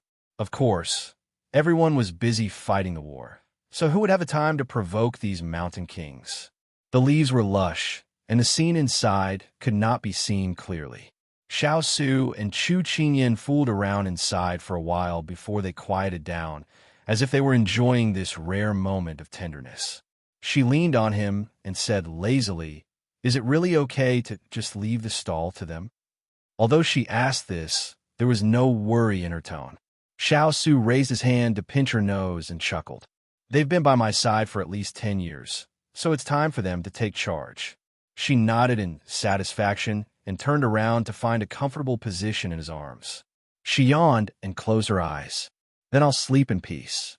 Xiao Su wanted to talk to her again, but there was already a steady breathing in his arms. He was slightly stunned. She fell asleep just like that, not giving him any face at all. In any case, they had just reunited. Then he smiled helplessly, but his eyes were filled with endless doting. She was probably too tired from the journey, and he felt a little heartache. He settled her down, wrapped his arms around her body, and closed his eyes in peace. Thus, not far away, the people were fighting in full swing, shouting about the cold weather. They were completely unaware that their 2 masters had left them to leisurely catch up on sleep. If they knew the truth, they would probably cry to the heavens. But the war still had to be fought, and the enemy still had to be chased away. In the evening, Xiao Ran's army was chased back to the foot of the mountain, and everyone began to reorganize and rest. Xiao Su and Chu Qingyan then appeared in front of everyone hand in hand. What a pair of golden boy and jade girl. They blinded thousands of eyes in an instant. Before they even ate, they were fed a few mouthfuls of dog food. The babies felt bitter in their hearts, but they didn't say anything. Originally, They were stationed on the mountain and did not have much food to satisfy their hunger. They had to rely on the dry rations that they had brought.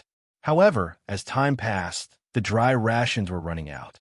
Now that Chu Qingyin and the others had arrived, not only did they help to repel Xiao Su's army, they also brought a lot of dry rations, some rabbit meat, wild boar meat, and so on. The soldiers, who had not tasted meat for a long time, were moved to tears. A bonfire was set up, and the fragrant smell of barbecued meat filled the air, arousing everyone's appetite. In a corner, someone was nibbling on a fruit. Chu Qingyin felt that the smell of meat that she usually smelled was so disgusting now. It was as if she could distinguish the rank odor in the air. No, she had to eat a few sour fruits to calm herself down. As she ate, her gaze followed the person who was talking to everyone. He was like a gentleman, shining brilliantly. No matter when or where, he was always so dazzling. Xiao Su felt her gaze and turned his head to search for her. When he met her gaze, his brows smiled, and his eyes were full of tenderness and love. Chu Qingyin felt sweet in her heart. She felt that the sour fruits were also sweet. Because the two of them had sneaked away, the generals were now pestering Xiao Su to report the situation of the battle and the casualties. When Xiao Su escaped, he had already fallen asleep leaning against a tree trunk. Bai Yutong and the others were lying beside her, as if they were using their fur to warm her. Once night fell, the temperature in the forest would start to drop. Moreover, it was already autumn now, and the night was even colder. Xiao Su walked over and took off his cloak to cover her. Then he sat beside her and carried her in his arms. After finishing this series of actions, the little fellow was not woken up. She was still sleeping soundly. He could not help but feel helpless and amused. Was the little fellow too tired, or was her guard too low? After tormenting her like this, she still did not move? He thought that she was too tired, so he hugged her to sleep for the whole night. However, he seemed to have underestimated her ability to sleep. Ever since the day they reunited, she would always be half asleep with her eyes closed. As long as she found an opportunity, she would burrow into his embrace and fall asleep. If he had something to do, she would find a corner to sleep. Bai Yutong and the others would eagerly run over to be her blanket and pillow, wishing that they could let their mistress sleep on their stomachs. To Chu Qingyin, since there was her family's big ice cube, she did not have to worry about anything. She could leave Lai Jun to him, the beasts to him, and Shao Qi to follow by her side, so she could rest assured and continue her dream. 2 days later, Xiao Su finally felt that something was wrong. His heart was like this. Why was his wife so clingy to him? She was hugging the tree trunk to sleep all day. How could she continue like this? So after arranging the battle plan for the day, Xiao Su separated his person from the tree trunk and carried her into his arms. Then he sat down and looked down at the person in his arms. Her pink little face seemed to be getting redder and redder. Her long eyelashes fluttered, and she was extremely cute. She did not look sick at all. Instead, her skin was white and rosy, making her even more charming. Xiao Su slightly frowned. She did not look like she was sick. Then why did she sleep all day? At this time, he noticed that the little fellow was holding something in her hand. He took a look and saw that it was a small fruit that she had taken a bite out of. He knew that she did not like to eat dry food these days and had been eating fruits all day. Because he did not like to eat fruits, he did not try the taste. Seeing that she was eating so happily, he hesitated for a moment before taking a bite out of the place where she had bitten. The moment he took a bite, Xiao Su's face twitched. Could this thing be eaten? At this time, Jean Xin came over with a bag of things. What is this? Xiao Su put down the sour fruit and raised his eyebrows. Jean Xin opened the bag and revealed a row of green sour fruits that were different in size from his hand. Xiao Su felt that his teeth were about to fall out. He could not help but look at the person in his arms. Did the little fellow eat these recently?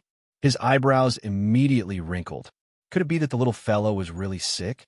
He immediately pulled out her wrist and put his fingers on her pulse. Although he did not know medicine, as a martial arts practitioner, he knew how to take a pulse. When he heard the sound of her pulse, Xiao Su's body stiffened. He was like a statue, and his eyes did not even move. Jean Xion's heart was in his throat when he saw this. Your Highness, is there a problem with Master's body? This voice pulled Xiao Su's attention back. He said in an erratic tone, Call Ethereal over quick. Jean Xion immediately turned around and dragged Ethereal over. Originally, when Jean Xion pulled him over without a word, Ethereal felt that something was wrong. When he saw his master holding the little princess in a daze, he felt even more uneasy. He immediately went forward and carefully placed his hand on the little princess's pulse. Ha! Ethereal retracted his finger and smiled like a spring flower. Master, the little princess is pregnant.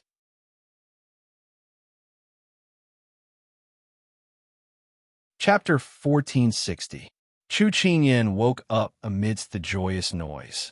She looked blankly at the bouncing Xiao Lai. Big ice cube. What happened to Huoling and the rest? Just as she pointed forward, she paused. Oh my God! What happened to her big ice cube? Why was he so happy? Big ice cube, don't scare me. She grabbed his sleeve and whimpered. Xiao Su lowered his head and held her hand. His eyes were still filled with ecstasy, although it was a lot more restrained than before. But I'm pregnant. Chu Qingyan was dumbfounded. Oh my God, water must have entered Big Ice Cube's brain.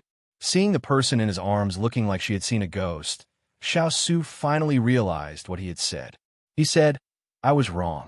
Ian, you're going to be a father. Chu Qingyan's eyes widened. Oh my God, Big Ice Cube's brain must have been caught by a door. No, she had to call Ethereal over to check on Big Ice Cube. Why was there something wrong with Big Ice Cube the moment she woke up? What the hell had happened while she was sleeping? Just as Chu Qingyan was struggling to get up from his arms, Xiao Su finally regained his senses. Seeing her worried expression, he realized that he had done something stupid. He immediately pulled her back into his arms and wrapped his arms around her from behind. His palms landed on her abdomen, and he rested his chin on her shoulder. His voice was gentle and affectionate. Ian, you're pregnant. I'm going to be a father. The person who was still worried about whether or not her big ice cube had taken his medicine was stunned when she heard this. She didn't even dare to move. Only when she felt warmth on her back did she slowly relax. She murmured, I'm going to be a mother. Yes, we're going to have our own children. Xiao Su turned her body around until they were face to face. He lowered his head and pressed his forehead against hers. His voice was unbelievably gentle.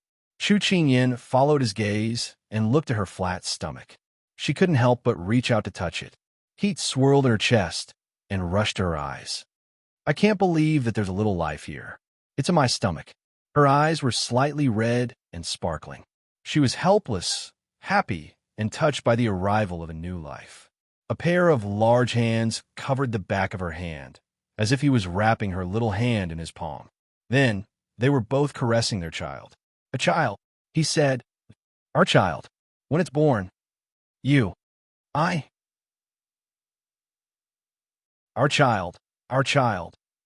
And the unfair treatment that Big Ice Cube had received when he was young had always been a thorn in her heart. He was such an intelligent and handsome youth. Why was he not liked by others? She pursed her lips and smiled. Her smile was as moving as the spring breeze blowing through the clear water. She nodded in agreement. Okay, we'll love it well. We won't let it suffer any grievances. A father's love and a mother's love will not be lacking in its childhood. Xianmo's eyes were full of smiles. They were bright and dazzling. It was even more captivating than the morning sun and the sunset. Yes, we won't be absent. If it's a daughter, you'll teach her the zither, chess, poetry, calligraphy, and painting. I'll teach her etiquette, music, archery, defense, and mathematics. Our daughter will definitely be as beautiful as you. Chu Qingyan continued his words. Her eyes were full of smiles. If it's a son, I'll teach him how to conduct himself, and you'll teach him everything you've learned. I want him to be like you and become a hero in the hearts of the people. I'll pour all my love into him. The childhood that you missed, I'll make it up to our son. A small version of Big Ice Cube would definitely make people's hearts ache. However, When the day came, she would only want to stuff that stinky brat into her stomach and remake him. Of course, this was a story for another time. Cough, cough. A cough was heard in an attempt to attract the attention of the two prospective parents.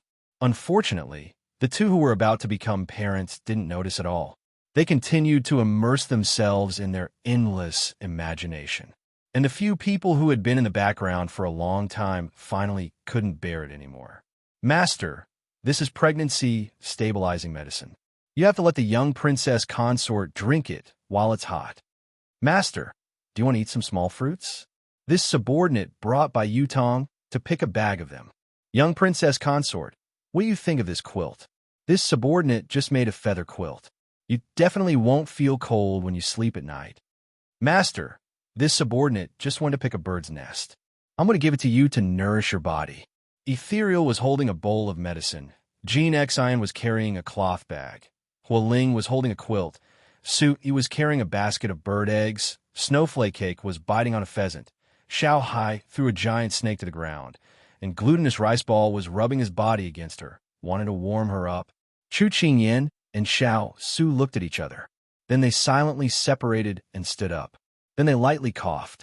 That pair of retarded parents from before was definitely not them. Heavens, however, an unexpected person rushed over. What? I heard that I have a grandson.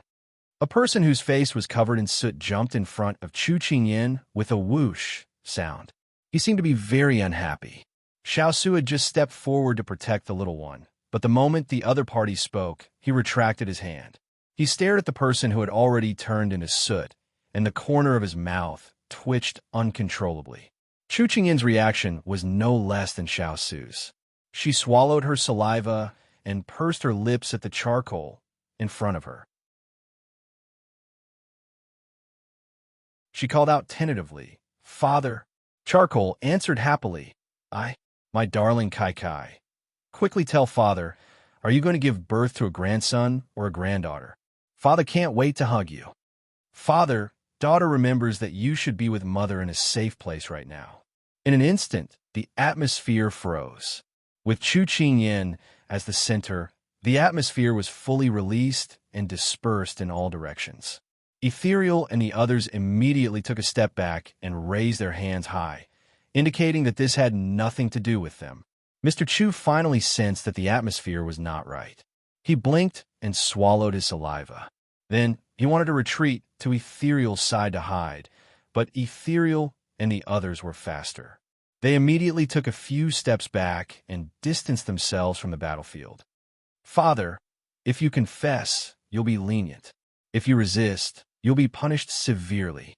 Mr. Chu stopped in his tracks. He turned his head and wanted to cry, but no tears came out. He accused the person behind her.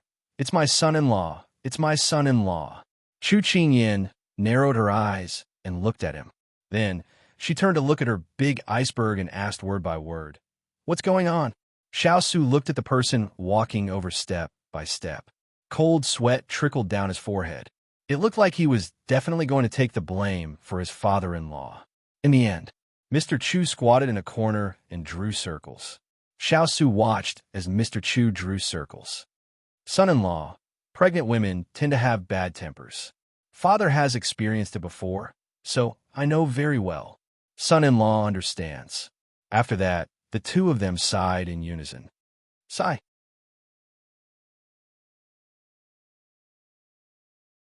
Chapter 1461. Father Chu's appearance brought good news. After meeting up with Wu Lin, he used a trap set by Xiao Su to successfully return to the army. The two armies met, and their forces grew stronger. You don't know how much effort I put in to lure those bastards away. I was almost disfigured. Chu Machen's father complained tearfully. As he cried, he stole glances at his daughter. He wanted to win her sympathy so that he could be forgiven. However, his daughter had a heart of stone. After hearing his words, she became even colder, making him feel like he was digging his own grave. Ethereal smiled and comforted him. "You've worked hard, old master." Little Ear, who was at the side, added, "You were the one who stepped into the pit when you heard that the little princess consort was pregnant." Father Chu stomped his foot. "Little Ear, if you don't say anything, We can still be friends. Little Ear moved to the side and looked at the sky. Everyone couldn't help but laugh. Xiao Su shook his head and then signaled Wu Lin to report the situation. General, we lost more than 2,000 people. More than 3,000 soldiers were injured. Now we have nearly 50,000 men. When Wu Lin said this, his head gradually lowered. There was a hint of hatred in his voice. Those were the people he brought up personally, but now Wu Lin's emotions affected everyone present. Their eyes turned red. Don't worry, I will avenge them, Xiao Su said to everyone present in a serious voice. Everyone nodded. Father Chu stopped making a fuss. The smile on his face disappeared, and he became serious again. From Big Ice Cube's explanation, Chu Qingyan found out that her father had regained his consciousness. However, when they met just now, he still had that innocent look on his face, which made her somewhat suspicious. Now that she saw her father looking so serious for the first time, she could not help but believe their words. Her father had regained his consciousness. To her, today was a double blessing. She had a child with Big Ice Cube, and her father had finally found his lost self. This was the greatest fortune among all the misfortunes. After everyone calmed down, they began to discuss how to deal with the future. Time passed quickly just like that. Daughter, Daddy wants to have a grandson soon. The person in front of her was really not worthy of praise. She had just said that he was serious, and now he was acting like a 3-year-old child asking for candy. Chu Qingyan rubbed her forehead and said good-naturedly, Father, no matter how anxious you are, the baby still needs 10 months to be born. Furthermore, this is your grandchild, not your grandson. Oh, Mr. Chu replied. Then he continued to lick his face and blinked. What if I want to see it as soon as possible? Father, it's already late. You can go and dream. Chu Qingyan smiled and winked at Little Ear. Little Ear immediately came over and pulled Chu Qingyan's father to rest. General, we still have to fight tomorrow. You have to quickly recover your energy. Otherwise, what will we do if we can't beat the enemy? Yes. I need a rest. Hey, daughter, you have to take good care of my grandson. Good night, my dear grandson. General, it's your grandson. Little Ear, you talk too much. After watching her father leave, Chu Qingyan started to look around for the Big Ice Cube. After the meeting, Chu Qingyan could clearly feel that her Big Ice Cube's aura had become much colder. However, when her father interrupted, she lost sight of him. Jean Xian, did you see His Highness? Jean Xian nodded and pointed in a direction. His Highness was talking to Ethereal just now. You should be over there now. All right, there's nothing for you to do here. Go. She waved her hand and walked over. When she got closer, she realized that it was the place where the soldiers usually cooked. At this moment, a tall figure was half squatting to light a fire for a stove. She rubbed her eyes, unable to believe that it was him. Hearing the sound, Xiao Su thought that Ethereal had returned. Without turning his head, he said, I still need to boil it into a bowl of water. Go and help me gather some firewood. The footsteps walked away, but after a while, they walked over again. He reached out, and the firewood was placed in his hand. He focused on boiling the medicine while the person standing behind him passed him the firewood. There was a faint fragrance in the air. Finally, Xiao Su felt that something was wrong. He turned around and saw the person standing behind him. Chu Qingyan held the firewood and smiled at him with her head tilted. Xiao Su immediately stood up. He did not even care about the stove. He took the firewood from her hand and could not bear to scold her. He pulled her into his arms and whispered, Didn't I tell you to stay here? Why did you come here? The baby said that he missed you. She laughed softly, easily stopping him from scolding her. Xiao Su hugged her tightly and sighed. What should I do? I'm completely under your control now. You're not convinced? She raised her voice. I'm willing. He chuckled and hugged her even tighter. She curled her lips into a smile, then leaned into his embrace and asked worriedly, Did you run into some trouble? I saw that you were not in a good mood just now. The provisions can't last more than 2 days. He wanted to hide it from her, but he knew that she would find out sooner or later. He might as well tell her directly, so that she would not have to guess and worry. It was not good for her health. Chu Qingyan was mentally prepared, but she still frowned when she heard it. She only found out a few days ago that Sichuan Emperor burned their provisions. He really wanted to kill them all. If not for the big ice cube strategy, the army would have been defeated. Don't worry, there's always a way out. Xiao Su patted her back as he comforted her. Chu Qingyin nodded gently. If he could stand tall, he could carry the sky that was falling down. If he could bend down, he could boil medicine for his wife and child. This kind of flexible person would definitely lead them to victory.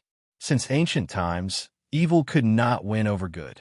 Just as Chu Qingyin was obediently letting her baby's father feed medicine, Hualing rushed over. What happened? Xiao Su asked, his hands not stopping. Hualing took out a letter and said to the two, "This was sent by young Master Hua's family. It's for the little princess consort." Oh, she was a bit surprised. What kind of urgent matter did this fellow send her a letter at this time? She took it and impatiently opened it. When she finished reading the contents, she couldn't help but facepalm. This fellow really warmed her heart. Did something happen to the shops in Jiangnan? Xiao Su leaned over. He thought that she was vexed and couldn't help but ask with a raised brow. Chu Qingyin waved her hand and said with a smile, No, Jiangnan's business is good. It's just..." She paused and her eyes sparkled. Sleeve asked if we were lacking food. She stored quite a bit for us. She said it's enough for the 3 armies to eat for a year. Hualing's eyes lit up. The Hua family's young master really sent charcoal in the snow. Xiao Su held her hand and said with a low laugh, "As expected, there's always a way out." She just found out that she was pregnant, and Sleeve sent a big gift. It really was too much of a coincidence. She rubbed her stomach and held his hand back. She said with a laugh, "This gift really came at the right time."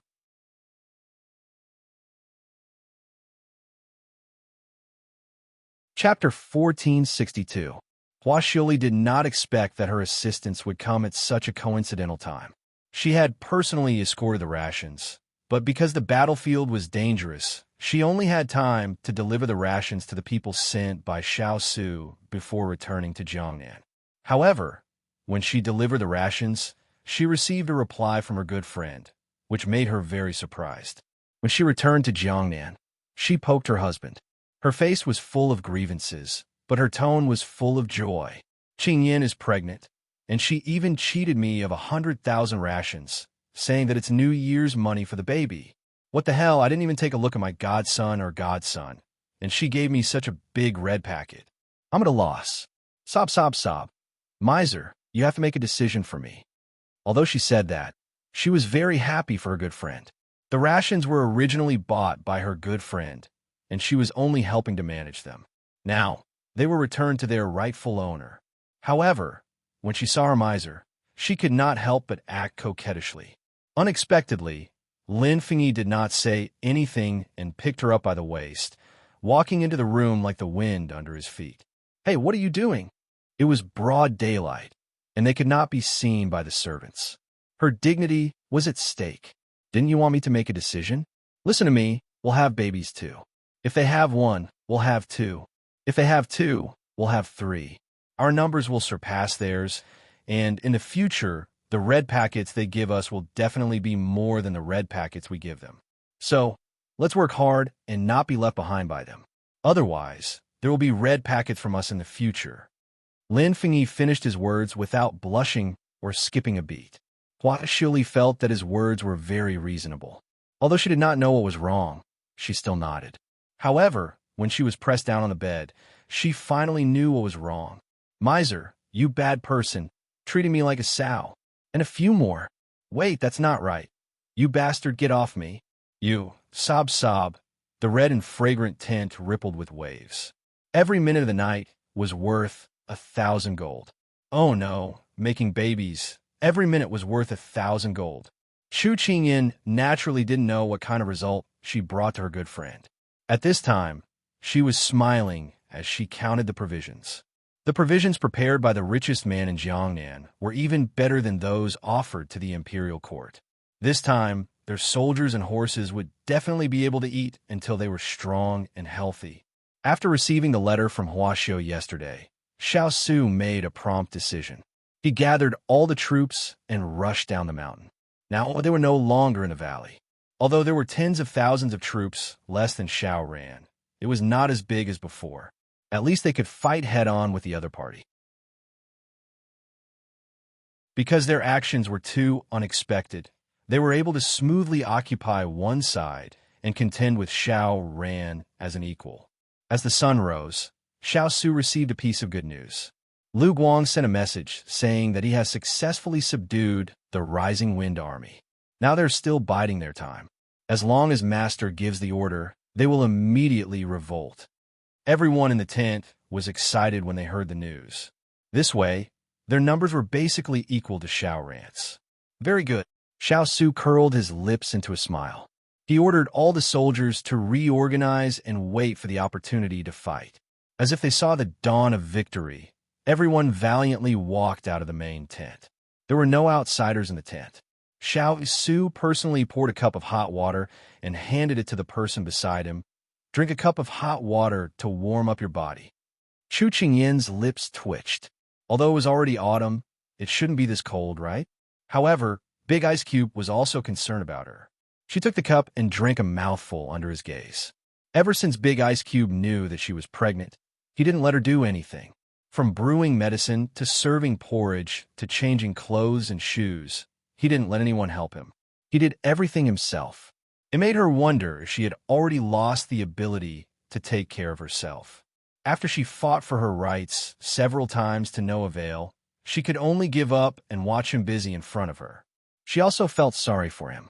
At this juncture, not only did he have to pay attention to the overall situation and lead troops to fight, he also had to take care of himself. It was too hard. However, a certain someone was willing to endure it. Every day, he would lie on her stomach and greet the unformed baby. It was only 1 or 2 months.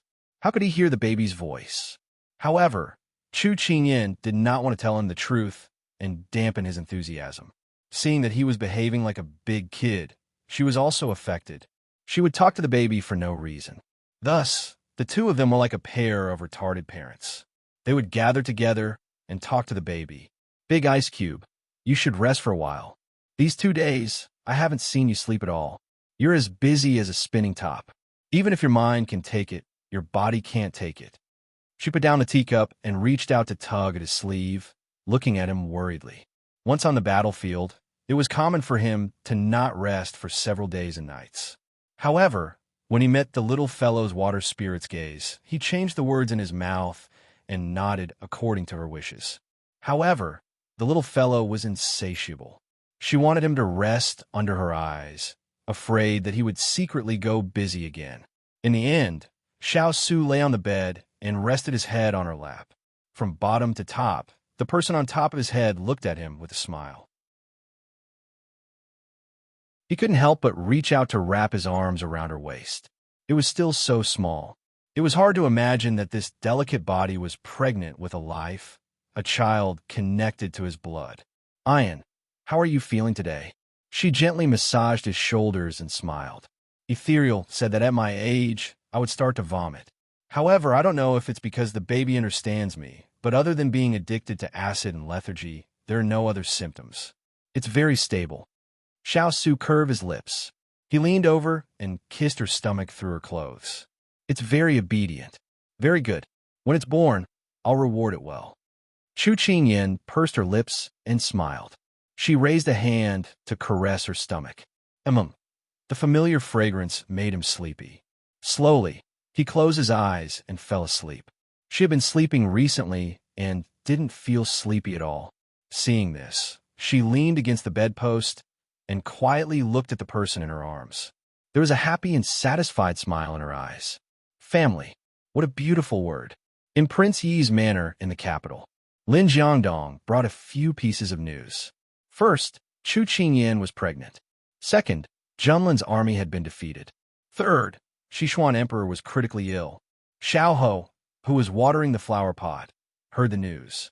He casually put the kettle on the windowsill and took the cloth towel from the servant to wipe his hands. There was a smile on his face.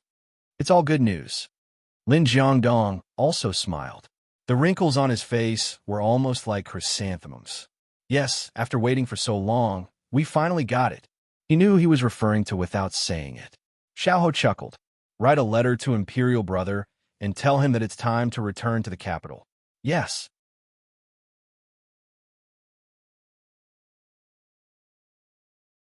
Chapter 1463. When Xiao Ran received the battle report, he suddenly felt a little dejected. After experiencing so many unforeseen events, there was always a time when he could not hold on any longer.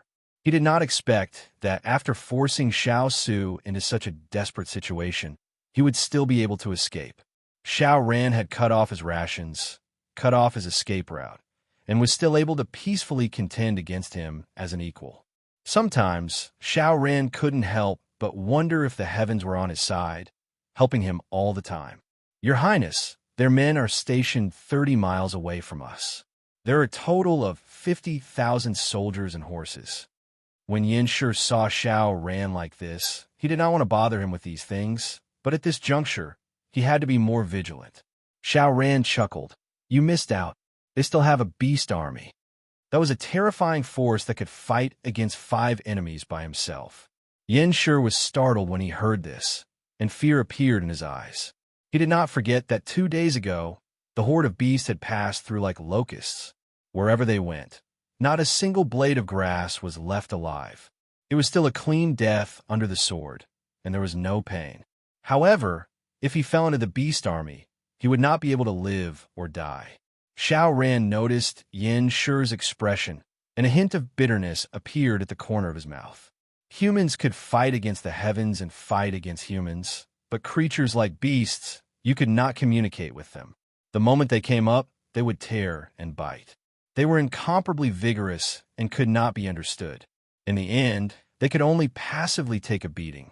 Qingyan, oh Qingyan, what did he do to deserve such devotion from you?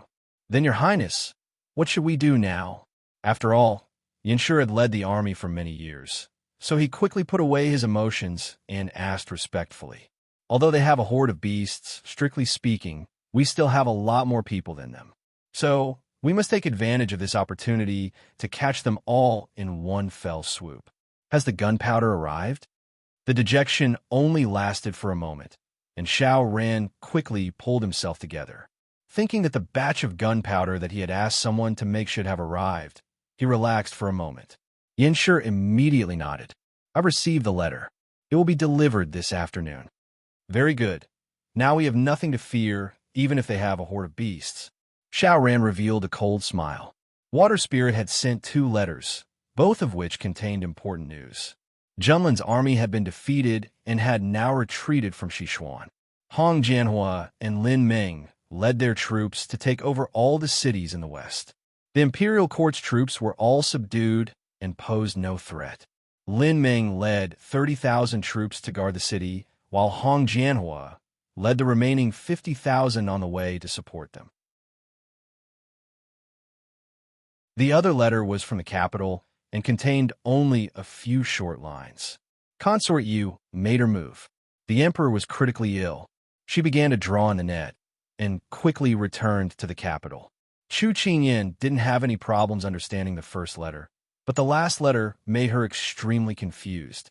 Although she could understand every word, she couldn't understand when they were strung together. When there was no one around, she grabbed Big Ice by the collar and approached him. She snorted. Are you and Prince E hiding something from me?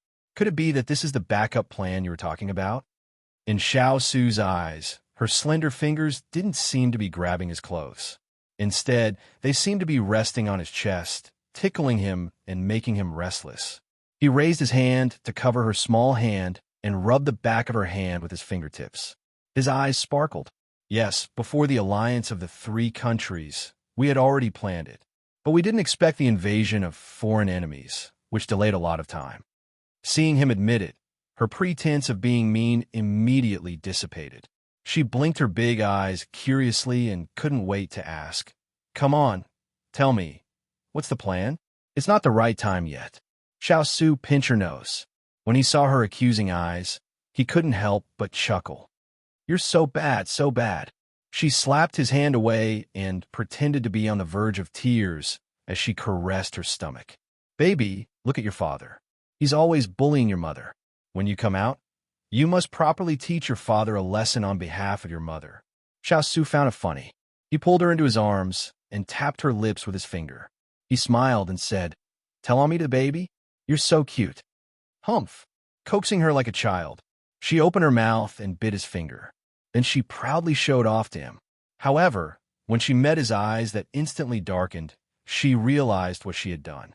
Just as she loosened her mouth and was about to spit out his finger, he had already lowered his head and covered her lips with his, taking away all her breath and heartbeat. Sure enough, the evils brought on by oneself were the hardest to bear. The sun was already setting over the mountain, ready to set.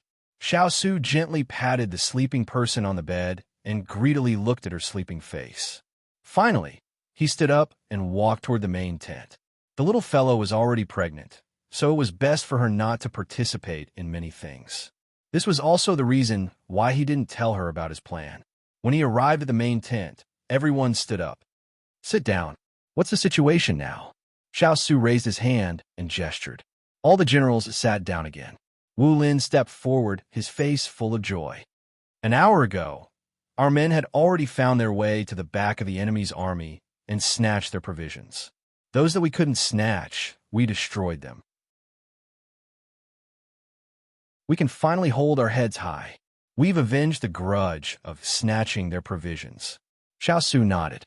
His generals didn't attack unless they attacked them. If they attacked them, they wouldn't let them off easily. Xu Yang's father also jumped out and smiled slyly. "Didn't you send troops to patrol today? I accidentally found something and my heart itched, so I snatched it to take a look. Good fellow, several large carriages of gunpowder. No wonder so many people want to be the king of the mountain. It's so fun to snatch it." Everyone silently ignored Xu Yang's father's last few words. "That gunpowder was used by Xiao Ran to deal with us. I never thought that the old man would snatch it away. It really is satisfying." Everyone laughed loudly. Xiao was very satisfied, and his voice became a bit lighter. "The provisions have been lost, and the gunpowder has been stolen. This time, they will definitely fight to the death with us, so we don't need to be polite with them." With the provisions and gunpowder gone, with Xiao Ran's personality, he would definitely be furious. In order to appease the army, he would use all of his firepower to attack them. Otherwise, if this dragged on, it wouldn't be good for them. Lord is right. Although we don't have as many people as them, we have nothing to fear if we go all out. Lu Weiyun straightened his back and spoke in a firm voice. Once these words were said, everyone agreed. "Who said we don't have as many people as them?" A clear voice came from outside the tent, making everyone look outside. The first to come in was Hualing. He happily pulled the curtain to the side, and several figures appeared in front of everyone.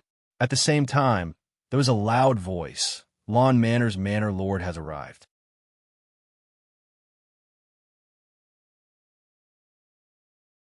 Chapter 1464. A beautiful woman in a sky-blue dress leisurely walked over. She was gentle but not lacking in magnanimity, beautiful but not lacking in heroic spirit. Every frown and smile of hers carried an air of elegance and confidence. It was rare for someone to be able to fuse these two opposite temperaments together in such a harmonious manner. After the woman walked in, an extremely young and handsome man strolled in. He was dressed in a luxurious white robe and had a calm expression on his face. Two servants followed behind them, a man and a woman. The man was calm, while the woman was lively. The generals present did not recognize these people and looked at them warily. Their hands were already at their waists, ready to draw their swords with a single order. The woman did not seem to sense the tense atmosphere. She looked around, but did not find the person she wanted to see. She crossed her arms and glanced at Xiao. "Where's my little Qingyan?" "Resting." "Why are you here?" Xiao raised his eyebrows and gestured with his hand. Everyone withdrew their hands, and their vigilance turned into curiosity towards these people. If he remembered correctly, this lawn manor should belong to the pugilistic world. Why was it here? Sima Jun did not hesitate to find a seat and sat down. Ji Linyang also sat down beside her silently, as if there was no one else in his eyes other than the woman in front of him. "I happened to pass by, so I came to take a look." Sima Jun looked left and right and snorted. His Royal Highness, you're quite strict with your troops. If you didn't mention little Qingyin's name, I wouldn't have been able to enter. The military camp is like this. May I know what Manor Lore meant by that? Although he was not familiar with these people, they were all the little fellow's friends. Xiao had someone serve them tea and receive them as VIPs. Sima Jun took a sip of tea and her eyes lit up. To be able to drink Bilyuakun at a time like this, it was obvious that they were treated well by her family. Sima Jun nodded in satisfaction and had a better impression of Xiao Su. She did not beat around the bush and directly stated her intentions. I heard that you were in trouble a while ago and sent people to receive you. I didn't expect that no one would come. Instead, I heard that you led your troops to war, so I came to see if there was anything I could help with. She was just passing by a moment ago, but in the blink of an eye, she changed her attitude. Everyone was very surprised by this person who spoke without thinking. However, Ji Linyang and the others were very calm.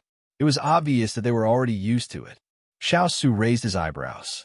Just as he was about to say something, the curtain of the tent was lifted and a figure rushed in. Sima is here? He could not hide his surprise. Sima Jun saw that the person was her good friend.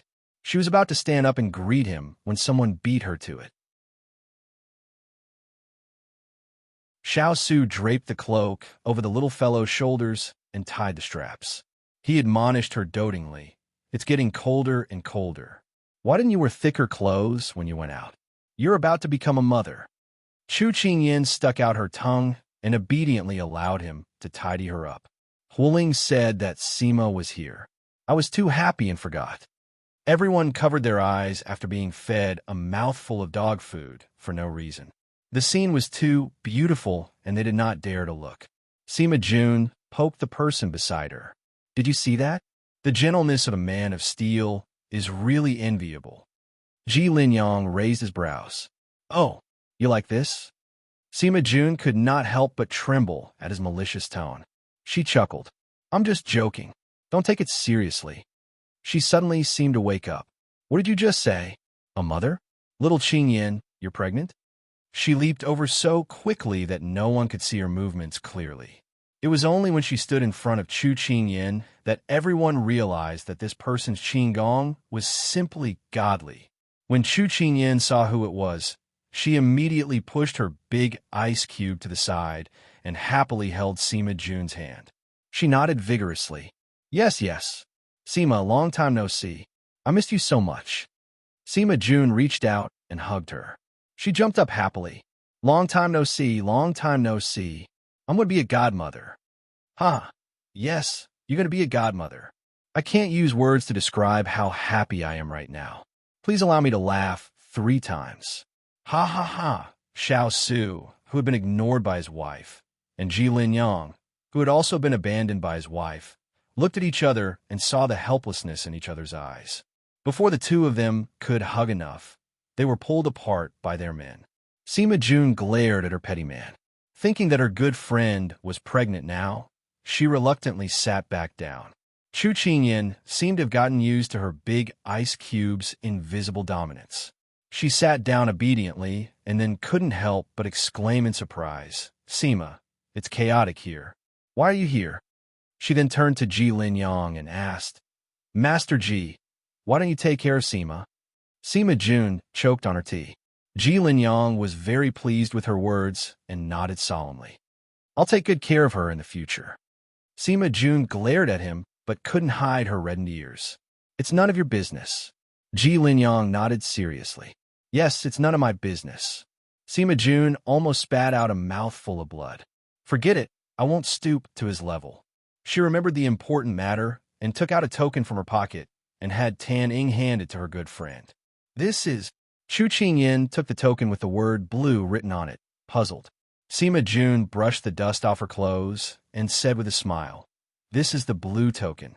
It can mobilize the troops of any place in the Blue Manor. However, there's no need to mobilize them. I've already brought them here, and they're ready to listen to your orders at any time. Chu Qingyin didn't know how to react. Shang Guang, who was standing behind Sima Jun, said with a smile, My master heard that you're short on manpower, so he transferred half of our men here. He hopes that they can be of help. Chu Qingyin's eyes moistened. She was extremely touched. She turned to her good friend. I appreciate your kindness, but I can't accept this token. Sima Jun waved her hand heroically. You don't have to be so polite. Just take it as a meeting gift from me to my future godson and goddaughter. You can return them to me when you're done with the war. Her tone was firm, so Chu Qinyin had no choice but to accept it. Her heart was still surging with emotions. At this time, Ji Linyang also took out a token and handed it to Chu Qinyin. This is the token of the Ji family. 20,000 troops are ready to be dispatched at any time. Not only Chu Qinyin and the others, but even Sima Jun was stunned. She clearly hadn't expected him to do this. Linyang, what are you doing? Ji Linyang smiled. Of course, it's a meeting gift for my future godson and goddaughter.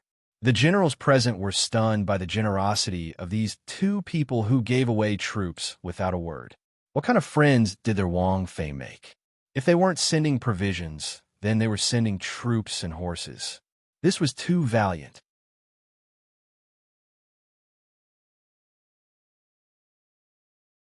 Chapter 1465. Sima Jun and Ji Linyang were very efficient. As soon as Chu Qinyin received the token, she was immediately sent outside the camp. There was a simple reception banquet at night. Chu Qinyin was very grateful for the help the two of them provided. Sima, I really don't know what to say about what you've done. Sima Jun waved her hand and said indifferently, You've also helped me. There are a lot of idle people in the manor. They're all holed up in the manor and grass is about to grow out of their heads.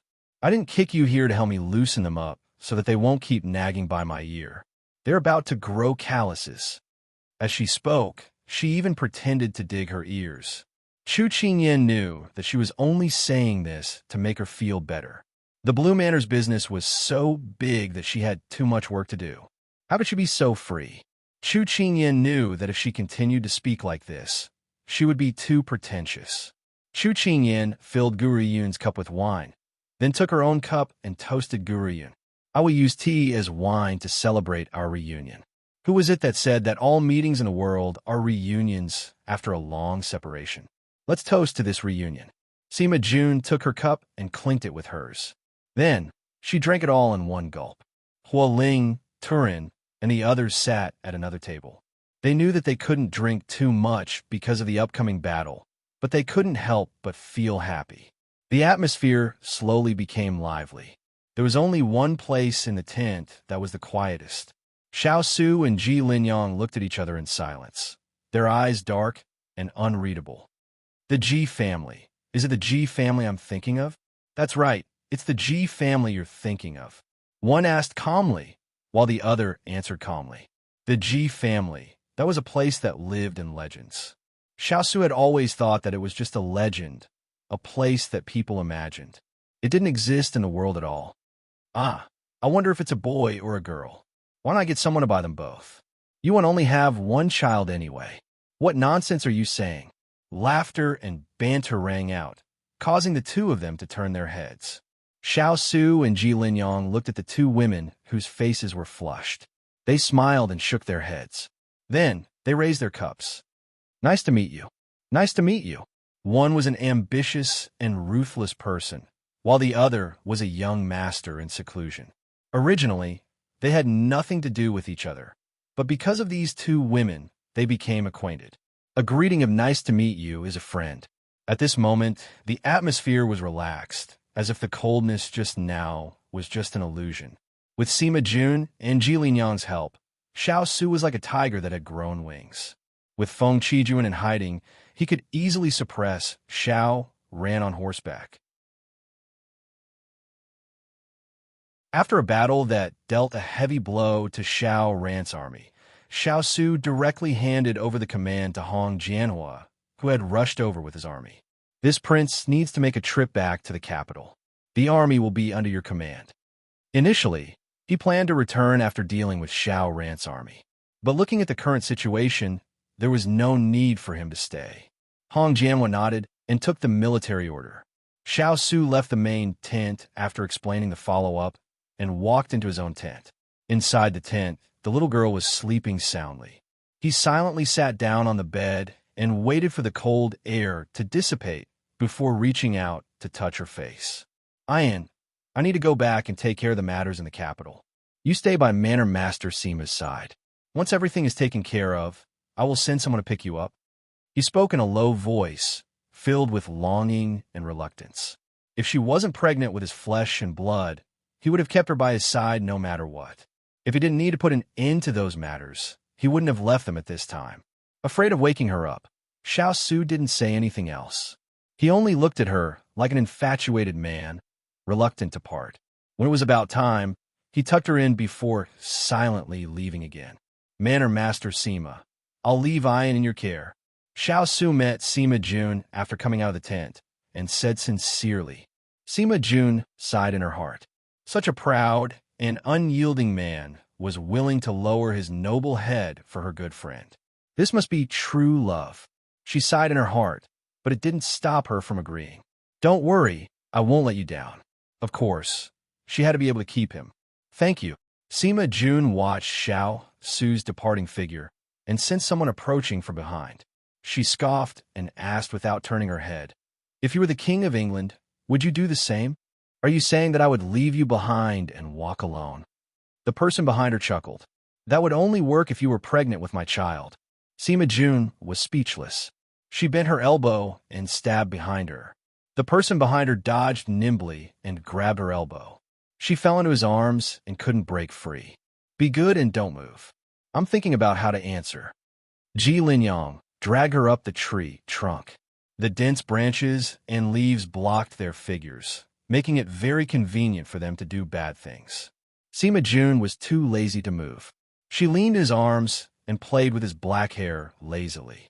Answer me properly, or I won't go easy on you. Ji Linyang smiled. Let's make it clear first. Don't lose your temper. Sima Jun seemed to know that he wouldn't say anything nice. She raised her eyebrows, but still nodded. If it were me, I would make the same decision as the King of England. I'm not the only one. I believe that any man would choose to do the same in such a situation. Puffed. Sima Jun rolled her eyes in annoyance. Can't help it. Who would bear to let his pregnant wife follow him on a long journey? Ji Linyang shrugged. Do you want to hear my opinion? Ji Linyang's hand that was stroking her hair paused. It was rare to see her so serious. He smiled and said, I'm all ears. The King of England's return to the capital must have something to do with the old emperor. Do you think little Qing Yin will want to be absent at such an important moment? Even if she is pregnant and needs to take care of the baby's health, she should at least have the right to know. If you make the decision for her without saying anything, even if you do it for her sake, do you think little Qing Yin will accept it? Sima Jun said indignantly. She looked straight at him, as if she had immersed herself in the role. The person in front of her was the detestable and self-righteous person. Ji Linyang hurriedly smiled. Okay. If we encounter the same situation in the future, I'll definitely tell you. Be good and don't be angry. Sima Jun was successfully appeased. A sly look flashed across her eyes. This was the effect she wanted. She wanted to see if he dared to make decisions on his own in the future.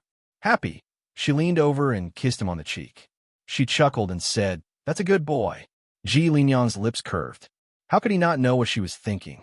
He just adhered to the principle of not saying it out loud. The most important thing was to make his wife happy. Gentlemanly demeanor and manly dignity were not important. Since I'm so obedient, shouldn't you give me a reward? Ji Linyang didn't wait for her to respond. He hooked her body and leaned over to kiss her deeply. Meanwhile, a slender figure lifted the curtain of the tent under the tree and flashed past as fast as the wind. No one noticed.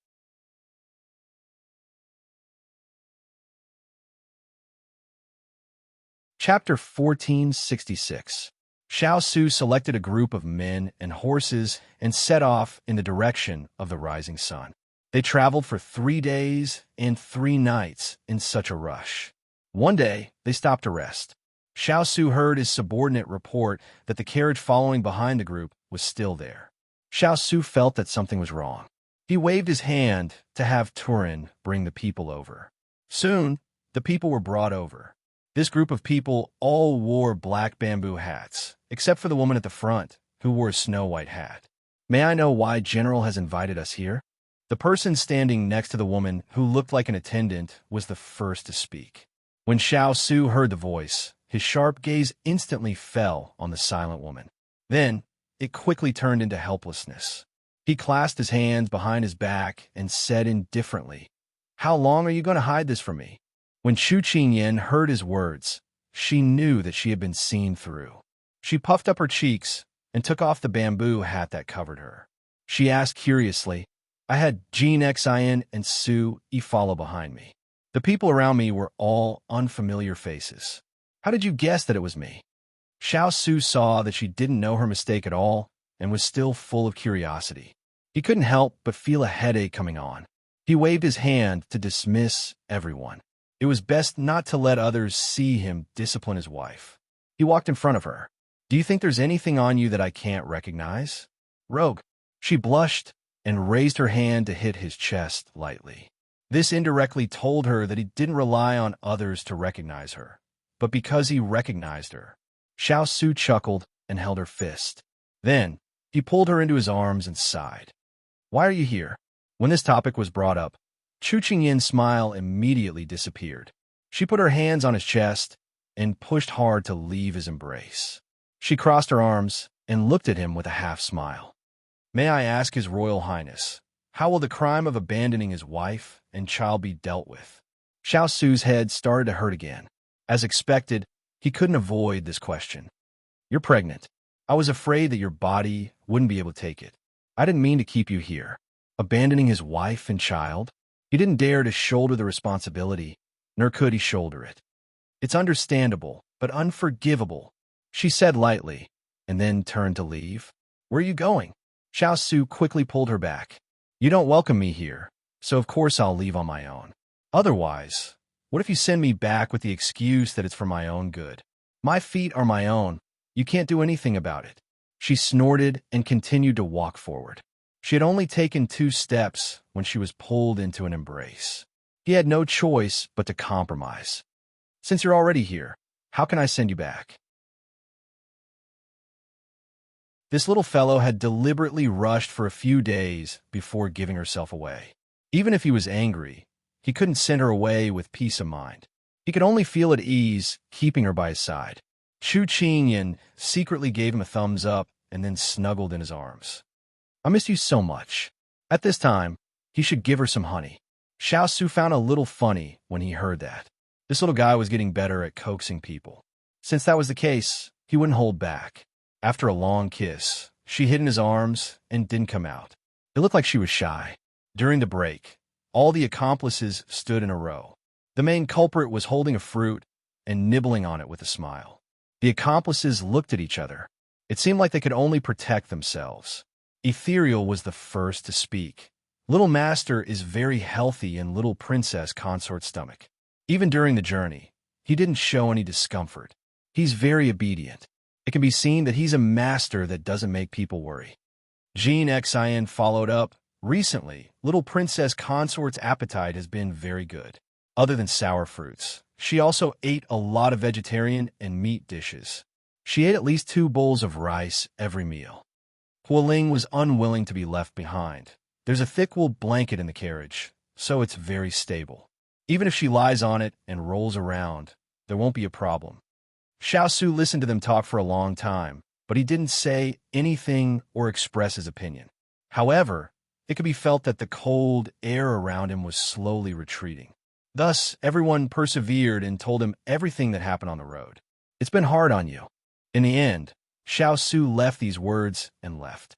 When the accomplices who had been prepared to be punished heard this, they instantly cried, "Mommy, they finally escaped." Hearing the cheers behind him, Xiao couldn't help but smile. He wasn't an unreasonable person. He knew that they had disobeyed his orders because of the little fellow. They had taken good care of her along the way, so it could be considered atonement. "You're not angry anymore?" Someone pulled on his sleeve. Xiao turned his head and saw a pair of bright and fawning eyes. He had a kind of realization that as long as she acted coquettishly towards him, even if he was full of anger, it would dissipate in an instant. He held her hand and slowly strolled on the grass. "I can't bear to. I can't even wait to dote on you." How could I bear to be angry with you? Moreover, compared to your smile, no amount of reprimand would yield to it. Then I'll accompany you back to the capital. Good. Hearing this, Chu Qingyan smiled happily. I didn't have the chance to accompany you when you experienced injustice in the past. This time, I don't want to be absent again. I didn't participate in your past, but I'll accompany you to the end in your present and future. After a few days of hurrying, when they stood outside the gates of the capital again, Chu Qingyan felt as if a lifetime had passed. She still remembered the last time she had passed by this place. She had been forced to flee. She had been in a very sorry state, and because of that incident, she had lost a close friend. Looking at the city gate in front of her, Chu Qingyan had mixed feelings. However, for the big ice cube, the feeling was even more complicated. Xiao stared at the endless road in front of him, and a kind of homesickness circled in his heart. His cold fingers suddenly touched a warm softness, and then that softness wrapped around his palm, and the warmth passed from his fingertips to the depths of his heart. He couldn't help but turn his head, only to meet those eyes that were filled with worry and encouragement. He suddenly realized that he wasn't alone this time. The corners of his mouth slowly rose, and his fingers regained their warmth. He firmly held her hand and walked inside. Let's go. Her heart that had been raised relaxed because of his words. Chu Qingyan smiled and nodded. Okay. Before reaching the capital, other than eating and sleeping, the group spent all their time on the road. Now that they were here, Xiao gave the order to abandon the carriage and walk. They disguised themselves as ordinary people and passed through the heavy traffic. No one recognized them as the valiant couple that had become famous in this short period of time. The road to the imperial palace wasn't long, but it still took some time. Chu Qingyan quietly accompanied him. Out of the corner of her eye, she saw the complicated emotions in his eyes. Every step was slow, as if he was thinking about the past. When they finally stopped at the gates of the imperial palace, Xiao tightened his grip on her hand and said disappointedly, 10 or 20 years isn't short, but the memories left to me here are more bleak than happy. It's okay. We still have a lifetime to experience happiness, and I will always be with you. She held his hand and raised a bright smile. Xiao returned a smile. Yes, I still have you, and our child. Let's go and say goodbye to the past, and then start over. She pulled his hand and said with a gentle smile. Okay. He nodded. The two slowly walked through the palace gates that had been opened for them.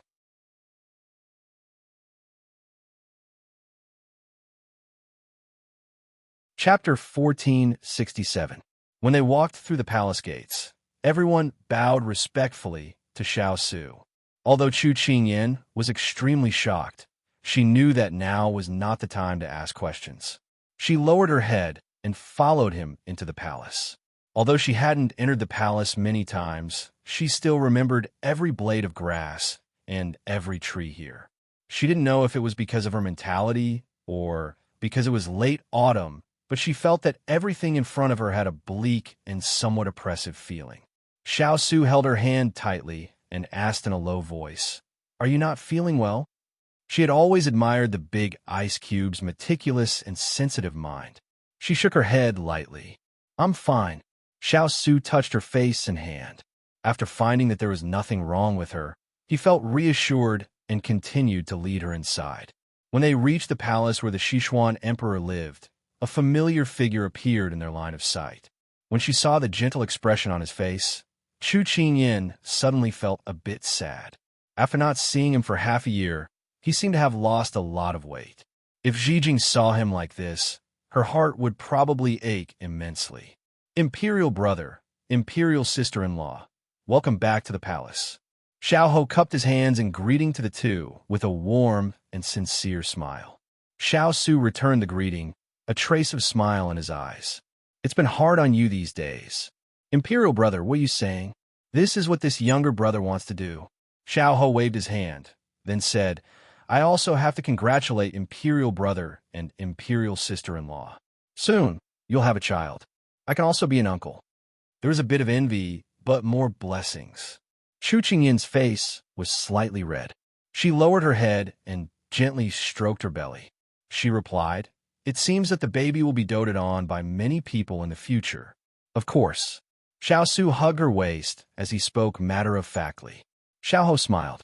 Looking at the sky, he reminded her, Consort Yu is in the palace feeding imperial father medicine. It's just the right time to go now. Although she didn't know what role Xiao Ho played in the big ice cubes plan, she could guess a thing or two from their conversation. Chu Qingyan felt a lot closer to this gentle Xiao Ho than before. She did not know if it was because of Big Iceberg or because of Xi Jing's relationship with him. Then let's go. Xiao Su's voice returned to normal as he said indifferently. Xiao Ho nodded and led the two to the palace. How is he now? His illness is incurable. Only his mind is still clear. Xiao Su's, but he didn't say anything. There was no obstruction along the way until they reached the door of the palace. Xiao Ho signaled to the guards, and the door opened. Xiao Ho extended his hand to invite them in. He didn't stride in until Xiao Su and Chu Qingyan had walked in. Consort Yu was feeding the emperor medicine. Her charming and gentle eyes flashed with malice. As long as the emperor drank this bowl of medicine, he would be able to die. Then, her son would be able to successfully ascend the throne. From then on, she would be able to sleep peacefully. At that moment, a white light shone in from the door, then quickly disappeared. She frowned and turned around, but saw a group of people she didn't expect. How did you get in? Someone come. Capture these traitors. Imperial concubine Moon immediately shrieked, pointing at them and angrily shouting. Sichuan Emperor, who was lying on the bed, struggled to open his half-closed eyes. When he saw Xiao Su and the others standing in front of him, his emotions fluctuated violently. Xiao Su, you unfilial son, how dare you come back? Father, if eldest brother and the others don't come back soon, I'm afraid they won't make it in time to send you off. Xiao Ho, who was standing at the side, said gently with a faint smile. Sichuan Emperor and Consort Yu finally noticed Xiao Ho. Consort Yu hurriedly stroked Sichuan Emperor's violently heaving chest. She turned around and scolded. Prince Yi, His Majesty has treated you well. How can you say such heart-wrenching words? Xiao Ho chuckled and looked at Imperial Concubine Yu with eyes like torches. Imperial Concubine Yu, I think no one knows better than you what has happened to Imperial Father's body. His words successfully froze Consort Yu. She twitched the corner of her mouth. What are you talking about, Prince Yi? I don't understand a word you said. Sichuan Emperor took a deep breath and glared at Xiao Ho. You're also an unfilial son. Don't try to sow discord here. I didn't expect you to be a wolf in sheep's clothing. You're really an ungrateful wretch. How dare you team up with this evil creature? Guards, arrest these two unfilial sons. However, no one obeyed the order. Sichuan Emperor and Consort Yu finally realized the situation they were in. Sichuan Emperor's lips trembled. He stared at the people in front of him in disbelief. What did you do? Chu Qingyan stepped out from behind her big ice cube. She was surprised to see the emperor lying on the bed in such a terrible state. The person who used to be so domineering and oppressive to the big ice cube would one day end up in such a state. She had to admit that good and evil would eventually be repaid. Heaven's way of reincarnation. If you don't believe it, look up and see who will be spared by heaven. It's not what we did. It's what this good concubine in front of you did. If it wasn't for her help, I'm afraid we wouldn't have been able to take control of the imperial palace. Xiao Ho looked at the crazed emperor in front of him. He suddenly felt a sense of pleasure and coldness emerged in his eyes. Sichuan Emperor snorted coldly and looked at them with hatred. Without waiting for Sichuan Emperor to speak, Xiao Ho spoke to Consort Yu, who was curled up and trying to reduce her presence. Consort Yu, Imperial Father's illness was diagnosed by you. All of the medicine was personally brewed by you. Right now, we, as his sons, have some doubts about Imperial Father's illness. We want to ask if you dare to drink the medicine in your hand. I know that this medicine is used to nourish the body. It's fine for a normal person to drink it. Don't you think so? Consort Yu's hand trembled, and she almost spilled the medicine on her hand. She suppressed her trembling and said, Why should I drink it just because you say so? Xiao Ho, you're not sick at all, right? You've hidden it from His Majesty for so many years. What are your intentions? Sichuan Emperor originally didn't believe that the person sleeping next to him would do anything to him, but other people didn't know. He was closest to Consort Yu. When he saw her trembling hand, his eyebrows jumped. He suddenly thought of everything that had happened since he started feeling unwell. His body instantly stiffened. He reached out to grab Consort Yu's hand and said sternly, "Drink it for Jean to see." Consort Yu thought that she had successfully diverted attention to Xiao Ho, but she didn't expect Sichuan Emperor to suddenly grab her. She looked at him in a daze and then bit her lip in silence. Seeing her reaction, there was no need to verify anything. The last glimmer of hope was extinguished the moment Sichuan Emperor let go of her hand. Jean has treated you well. I wish I could dig out my entire heart for you. Why did you do this? Consort Yu's medicine bowl fell to the ground. The black soup covered the ground, and the air was filled with a bitter smell. You're tuning into the Romance Rendezvous YouTube channel. We're so grateful for your support, and don't forget to subscribe to join us on this incredible journey through captivating stories. Your generosity through donations truly makes a world of difference, as it's the primary source of revenue that allows me to expand and enhance this channel for you. Thank you from the bottom of my heart for being a part of this adventure.